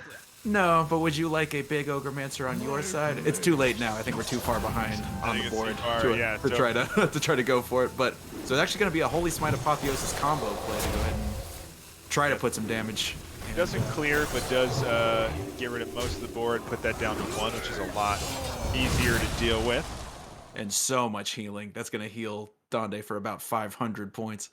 Yeah, that's why I was really considering for Starlax that Shadow Step play. I guess we've still got both Aug Merchants though in hand, so that is the same as one Shadow Step. So we're still okay with that OTK. Just have to find the pieces for it. I mean, we have 3 of the pieces. We just need Octobot and then Shadow Step, and then the other damage spells and the other Sinister Strike and the both of the Wicked Stabs. So still quite a few cards to get for that OTK. Yeah. Think. The 18 cards left in deck for Starlax is rapidly gonna become one of the problems here. And obviously having a lifesteal minion with a 7 health remaining is a problem. A couple of problems here for Starlax. Needs to power up the draws to find all those extra pieces. A rigged fair game is going to potentially help. Wow, Secret Passage with 2 mana left. Bold. I'm interested with that choice there, rather than trying to rip something next turn. Yeah, I'm curious about that. Could have played a couple more things from the hand there. Could have either gone for the Swindle or the Rigged Fair game to set up board draw, which really, I really think this match is going to come down to the OTK for the Rogue if the Rogue gets through. Especially with what we're seeing from the Priest in hand. I mean, this is going to start winning the board, and I don't know that the Rogue's going to be able to get back on the board. And it's just going to come down to getting through the deck as fast as possible and finding your OTK pieces before you're dead. And the lack of... So a rigged fair game would have triggered... Ooh. And you mentioned that there was... Oh, there's a field contact. Okay, so we can... It seems like we got to hold it, though. But like you mentioned, the amount of time is rapidly ticking down to try to find all the cards. I mean, next turn it could be a field contact, prize plunderer for just a single draw and a single point of damage, and then secret passage. Like try to find some stuff. I'm with you. I think you got to preserve those Aug Merchants and the Sinister Strike, and you know you're also at risk with this version of the list, Elucia constantly. You need to find it before they find their Elucia and just steal your combo pieces. So it's really a battle against time here for Starlax. Donde feeling pretty good. Has this Psyche split for Plagued Protodrake. I mean, one of the better targets for sure. is not going to be totally aware of this secret, but it should know that it's not counterspell now or Netherwind. So maybe thinking about the rigged fair game. I'd be surprised if we don't see this go face regardless with this much kind of damage available. Yeah. And the split being able to go ahead and power up this Drake. Oh. That's a 2-turn clock made out of huge dragons. Gosh, and that rigged fair game not going off is just a real problem. Okay, Swindle is some draw, so I think it's quiet. Wow, so Og Merchant coming down now does mean that it's going to have to be Tenwu for the combo. If that's our way out. I guess like at this point, you just need to draw and survive because these 9/10s are a big problem. Needs to find freeze. Yeah, freeze a random enemy minion is good. Did we get poisonous deal damage? Was that poisonous deal damage? That's a pretty good option. It is going to summon a 7 cost. Ooh, and that is a nice taunt. Technically alive to this though. Yeah, and a brain freeze off the top is going to really help hold this Drake in place.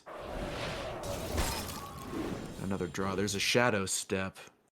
So actually gonna shadow step and shoot again with the little golem. Yeah, so this is essentially saying I am not gonna have the OTK as an option. I just need to win now before anything gets crazy. And I mean this is a very big all-in. If we see something like Soul Mirror come off the top, that could just be game winning. Did not find it though. Could find it off of Renew potentially. And because right now, you know, Light Shower Elemental just kind of gets in the way. Okay, yeah, Renew is going to be...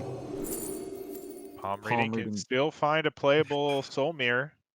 Oh, yeah, that's right. It'll come off at 6, yeah. at a 6 mana cost. I think it seems that's like the you go winning for it, right? card. Yeah, I think that's the winning card here.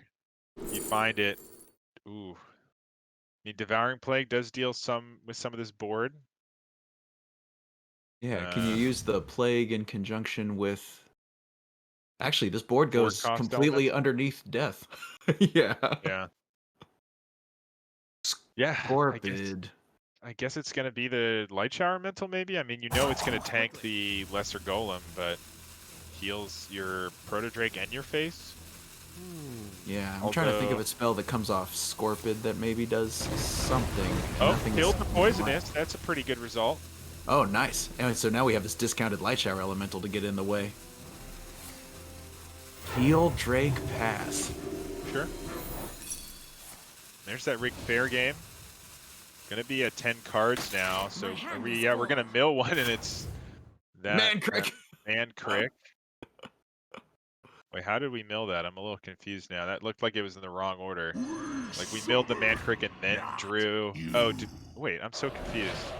That might have just been for my client. It showed the Man Crick drawing last. Okay, I saw the brain freeze come after. Oh, yeah. I saw the Man Crick get Wait, here we go. There's a second one, but no room for it. So yeah, how much damage is this actually? Wait, this is a ton of damage. Because we had the spell damage live. Yeah, this is just lethal, it looks like. I think we're 1 mana short. No, yeah, we're 1 mana short, but gonna rip it and hope there's no big heal.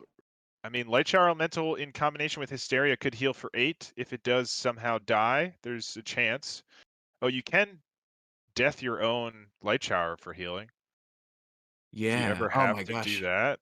Ugh. Actually, with Light Shower Elemental, Hysteria, and Death, you can clear a couple things. Some stuff. Yeah, but it's not... I mean, you just saw a crazy committal of resources. Holy Nova on this board, that is insane. We still have the Wicked Stab in hand, though, on the other side, and I think it'll be enough with the 1 spell damage off of the Ogremancer. We're going to lose the spell damage from the Cult Neophyte, but it should still do 7 damage, and we'll heal up to 6, 7, 8, plus the Ogremancer will live, and you have a hero power. So yeah, I think, and Sinister Strike as well. So I think that should be it. Yeah. Starlax able to navigate it, not needing the OTK. Already saw the Blade Master Apotheosis turn, so not scared of that full heal after ripping all of the damage. So yeah, it looks like that's going to be the case. This is going to be a Hysteria. Yeah, hoping it hits that 11-7. Is that going to happen? Oh, hit poisonous immediately, and that is gonna be game 2 going to Starlax. That's a big one. You know, bringing that priest, hoping to beat the rogue, but the rogue just able to get over the top.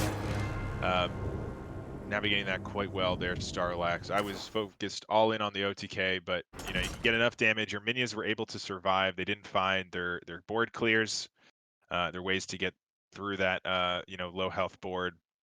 And with that, the spell damage remained, and damage was able to be sent to face.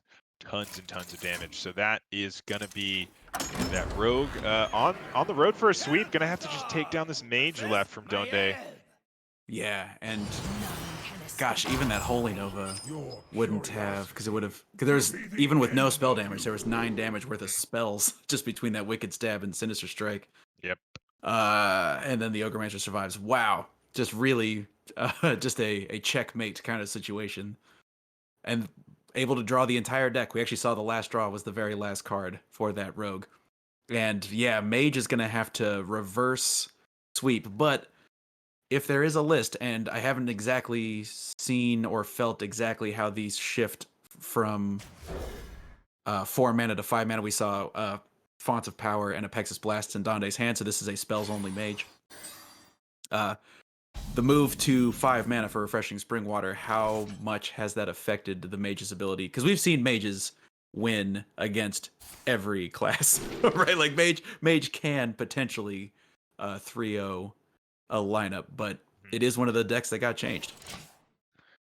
Yeah, no, absolutely. I think it's still got quite a lot of power, but it does slow things down a little bit, which may give enough time for this rogue to get through.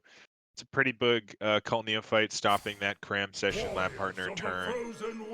Instead, gonna have to just Font of Power for 2. Gets decent cards. You get the Luminary, will discount the other 2, as well as the lab partner, although lab partner's free. Yeah. It's quiet. Also Gotta would be discount the quiet. Ruined Orb spell, so interesting play there.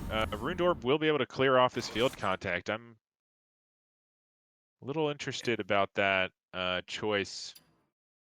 Yeah, that just presenting something that is a must remove. Once again, Ruined Orb is currently 3 mana? Yeah, 3 mana, And so so it can be played, but actually Donde going to tempo out a Rhyme Tongue instead and allow Starlax to play with a field contact and 4 mana. Efficient is sufficient. yeah, wow. Can swindle here or go for the Brain Freeze. We're going to go for the Brain Freeze to protect the board a little bit longer. There's that Prize Funder can draw another and clear off this Rhyme Tongue. Yeah, and just really making it more and more difficult for Donde to use any kind of mask-esque effect to try to clear off this board. We're still a long way away from masking anyway, so the kind of removal that Donde can use is still very much combustion at this point. Combustion shaped or a series of rune orbs. Like those are the kind of cards that Starlax is thinking about. Yeah, if we had one more spell damage, could have had a really nice combustion there on the Octobot, All but in due currently a time. little bit short on that. Could go for the coin Apexis maybe to stop the Octobot from discounting and going wild. Alternatively, I mean, can go for the combustion Ruined Orb or something to just clear off the field contact and the Octobot. I really don't want to leave this contact on the board much longer here. Yeah, Starlax doesn't exactly have a full grip right now, and so if there's any way to try to reduce the amount of resource available to Starlax. Okay, so it's going to be a combustion. Wow, Oh, so giving on the the discount Neo. too. I don't know about that one. You're not clearing off the field contact. I guess you are this way. Yeah, I mean, I would have liked to see the Rune Orb earlier then if we're going to just use it like this anyway. Find another combustion though. Yeah, maybe Donde's saying, okay, they get 4 cards discounted. That's not the end of the world. The fastest Ogremancer in the West. Ooh, this is awkward. Might just have to fireball this. Yeah, looks like that is the case. Yep, without a Cthulhu, this is pretty much the best way for a spell mage to remove an Ogremancer, and another lab partner coming off Primordial Studies. Oh, and another field con. Oh man, shall we go Wow. nuts? Can I interest you in going nuts? Yeah, absolutely. And quite a good outcome there, finding that second field contact after the first one was removed. Oh my gosh, Prize Plunder gonna allow for not only a clear on the lab partner, but also an additional draw. 13 cards left in deck for Starlax. And now we're into, we haven't seen any Incanters flows, so it's still not time for Flame Strikes or Masks of Cthulhu. And Yeah, so, we and have Donde that has already spent the combustion. coin. Yeah. We do have the combustion to clear off the most crucial All in minions there. due time. And you can do that with Incanter's Flow if you want. I guess you hold on to the lab partner to make sure you get the cram session after you've Incanters. So yeah, I think we're just going to see Incanter's Combustion clear off the 2 health minions. And just say, okay, hopefully I'm not dead anytime soon. How much damage do we have for Starlax? There's 2 on the board. Double Sinister Strike, Wicked Stab is another 4. So we're looking at 10 just from that. If we get +1 spell damage, that's another 3, so 13. So we're getting there. We're very close to just having lethal here for Starlax. Oh, and a Wand Thief can find that residual you're talking about, Flurry, Lunacy, or Snap Freeze. Flurry is kind of the best of not a great set of circumstances there.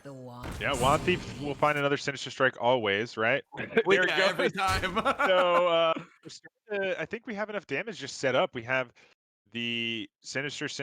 If we just hold on to this Octobot, we have Ethereal plus the Octobot. That goes to +1 spell damage, and we get 4, Well, 8, 12, 5. So we have 17 just from hand. If we just wait, we don't even have to play this Octobot yet. And we guarantee a minion that we can hit with the Aug Merchant. So I'd like to see it just stay, and Starlax agrees. a ring toss off the top. Donde's going to need some spell disruption, as well as because that's an uncorrupted ring toss. So right Yeah. now, not a ton. Oh, and actually, the other ring toss in hand is currently 5. Is that? Yeah, that's right, because the Cult The Neophyte came Neophyte. down. So there's really. Oh, Wow. geez, I'm not sure how Donde stays alive here. I guess it's blast into some 5-cost minion. I don't know which one saves you here. I really don't And know. because I mean, one of the, it'd be cool to get something like an Ogremancer. That a Twilight Runner is probably not going to do it. Well, there you And, go. The there we clean go. sweep with the Rogue You're paying finds for my the plenty of lethal, has the second Aug Oh my Merchant, gosh. really just gonna Paying jam for it to my the face. That's gonna deal 6. The Sinister Strikes are gonna deal 5 each, can just rip 2 of them. Doesn't even have to show the second discovered one. Or could No. just show both of the discovered ones and just omit the one from deck. Say, hey, look, I found all of this. But Starlax saying, you know what, I'm just gonna rip it, get the win. And that is a quick 3-0. Unexpected, I would say. But the Yeah. Rogue just able to dominate. We saw the Ogremancer tech really coming into play. And then going for the OTK build instead of the classic Alex build. As a nod to sort of the more controlling decks that he expected of Donde, and able to really utilize those extra Sinister Strike damages for both of those 2 last games, the Priest and the Mage, to secure those. So very good choices there from Starlax to bring that list here into this lineup. Yeah, and that's one of those things you were talking about at the very beginning of the entire match is sweep potential. Both paladins banned because of sweep potential. The possibility of a rogue, and I feel like rogue just as a class since for always has been able to just hit the draws and win. And we crucially, just going back to that second match, the rogue versus the priest removal is really good. There's only 1 copy of the Soul Mirror in the entire deck, and there's a couple of chances to discover it, but if you don't, then all of a sudden Rogue is just able to get there. And speaking of Starlax and the victor, Starlax, congratulations on that 3-0. Oh, thank you guys. That was fun. Well, probably not for Donde. I apologize. Ogre I mean, Mains was not fair. yeah, we were just talking about the tech that you had in that list. Obviously you ran the sort of OTK version, with the Sinister Strikes and the Ethereal Aug Merchants. And those definitely came into play. The extra damage off the Sinister Strikes and the Aug Merchants in those second two matches. But of course, that Ogremancer being a big part in those first two. Can you tell me a little bit about the build? Were you expecting to get the sweep there with the Rogue, or kind of just Rogue does crazy wacky things and the tech worked out, and you're pretty satisfied with the choices? Or how did you expect that to go? I guess is my question after all that rambling. So, I was a little worried about the Rogue into Rogue match. I had a feeling it was going to be Poison Rogue, um, and that was part of the reason why I had the Ogremances in there, just because it can screw them up, force them to go through things. Mhm. But it's Ogremances are really good against Mage, and I wasn't too worried about the Priest with it because this deck I've been doing pretty well against Priest with, just in general. But yeah, that was some of those cards that I got off the Wand Thief. I was a little like, okay, well, I'm not. If I can get there, I'm going to win on turn 8 after I'm playing the Deep Freeze, but never got that far. Right.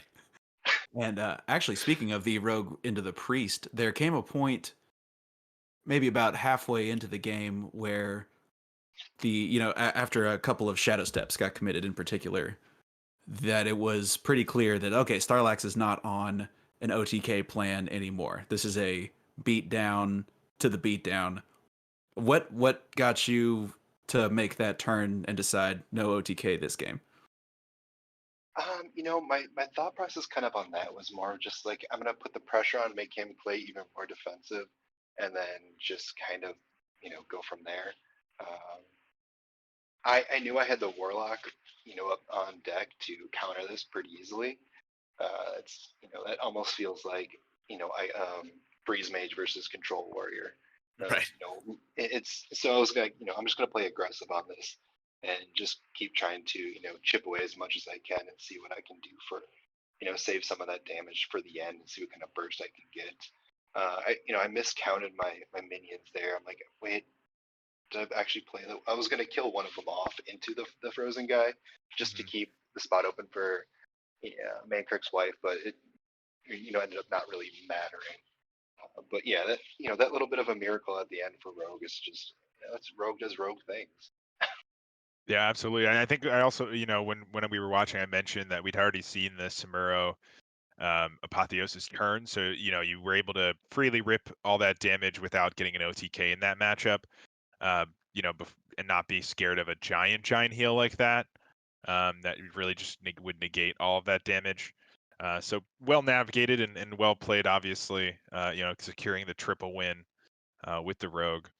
Out of curiosity, I know we didn't see the decks, and maybe this is asking too much, but what were your other brings here? Were you kind of lined up? I'm assuming the Warlocks was the sort of control, Warlock with the Ticketus and all that stuff, especially with your mentioning of beating the Priest with it. But I guess what was the last deck that was remaining we didn't get to see? The So Warrior. Yeah. the last deck was actually a Control Warrior. Uh, Hmm. the one with Cthulhu and Mag Oh yeah. in there. Just because that's got pretty good matchups, and it's pretty strong actually into Poison Rogue too, so that's gonna be kind of my extra counter against that. Uh, Warlock's a little iffy into it, and this does okay into Priest and does okay into Mage. It's Bulwark of Azeroth can on its own just beat Poison Rogue. Especially if you hit it off a cache. There's 5 swings to your face that they can't do anything Oof. because they don't play any minions to Mhm. chip away at it. Um, but yeah, those are and then the control lock, the only tech that was kind of in there. Is I like the Void Drinker build the best. Oh, for Uh, sure. Yeah. just because it's a big threat and it's something that especially against Priest, they have to take care of it, and it's just kind of screws their stuff up for other things. especially if you kind of do a bigger, like strongman play, Alex, and then you start playing the 6/6s Alpha Lord Draxus. Or Yeah. No, my goal was I looked at the matchups and Rogue can just sweep we were regardless of what you're playing. So I was going to start with that, and then depending on what he started with, counter either way. Yeah, makes sense. And didn't have to go that far, but definitely a big win there for your team in this series. Dad Legend doing well so far this season. Looks like usually pretty good team most seasons. So yeah, I think this will be a nice one for you to at least get back some points. Yeah, and I just want to point out that we are 9-2 on stream today, or this week. Wow, very well done. Isocles played, Corden played, and I played. Oh, nice. Stream magic. There you go. I guess we just need to be in the spotlight more often. It's where you I don't shine. I don't want to speak out of turn, but you're welcome. Yeah, I guess you have one more match left for your series. I don't know if we have results for that one yet, but I think with that win for you, it was a sweep, right? So that should secure the week for your team as well. Yeah, I think Risen's playing he's playing like an hour or two right now, I think, from now. Yeah, but I believe that is. I think the max they can get now is 10. I think it was 8-6 going into it. So yeah. You just gotta chip away, catch the big boys. I know that I believe 2 of the top teams were playing this week, weren't they? Blast and Ask Hearthstone, weren't they beating up each other this week? Yeah, and it came down to the wire, 14-13, Blast taking it. So very close series there too. Going to put you in a nice position above Ask HS and just behind Blast. I guess depending on how Risen does, if Risen gets the win, I think you're still slightly behind Blast. I think by like a point or something, but very close, neck and neck there for that second spot or third spot. Not far, but forward to playing. Into Oh no! Yellow Dart. Yeah, don't worry.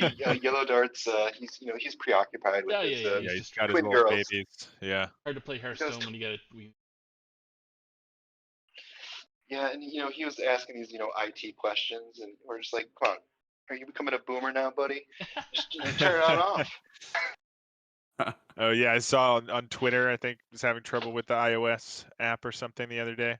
Yeah, for and of course iPad. Yeah. Yeah, and of course Isocles and I were just keep telling him to turn it on and off. Yeah, I mean, isn't that how it works usually? Yeah, or just unplug it and plug it back in. Awesome. All right, well, thanks you guys for casting tonight, and thanks for look jumping forward on. to catching the VOD. Hey, not a problem, guys. All right, we'll talk to you later. Have a good one. Good guy. Teammate of mine. Played on. Yeah. Yep. Yeah. Dad Legend stuff. Yeah. You've been on Dad Legend. You know all the dads. We're all. Not that I'm a dad, but I'm a Dad Legend. Oh yeah. All of us out there, we're good people. We're good people. So. That about wraps it up for everybody. Final thoughts there? I want to try out this OTK Rogue. I've never seen it before, and I can't wait to try to play it on ladder and get dunked.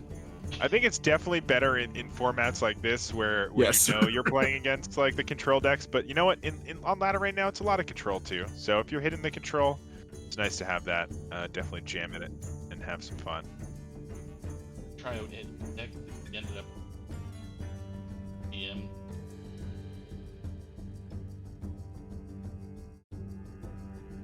Yep. Should be in. Yeah, still some shakeups in the meta. I think people are clamoring for more, but a good start. As far as mixing things up with the nerfs, probably will like to see some more change-ups, but it definitely has added some more variety.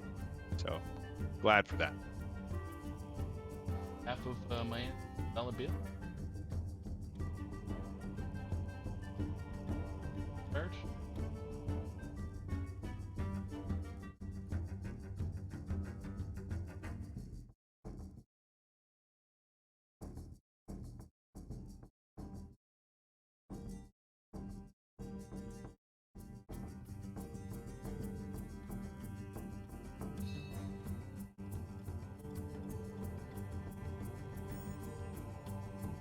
Take See care, ya. Petty.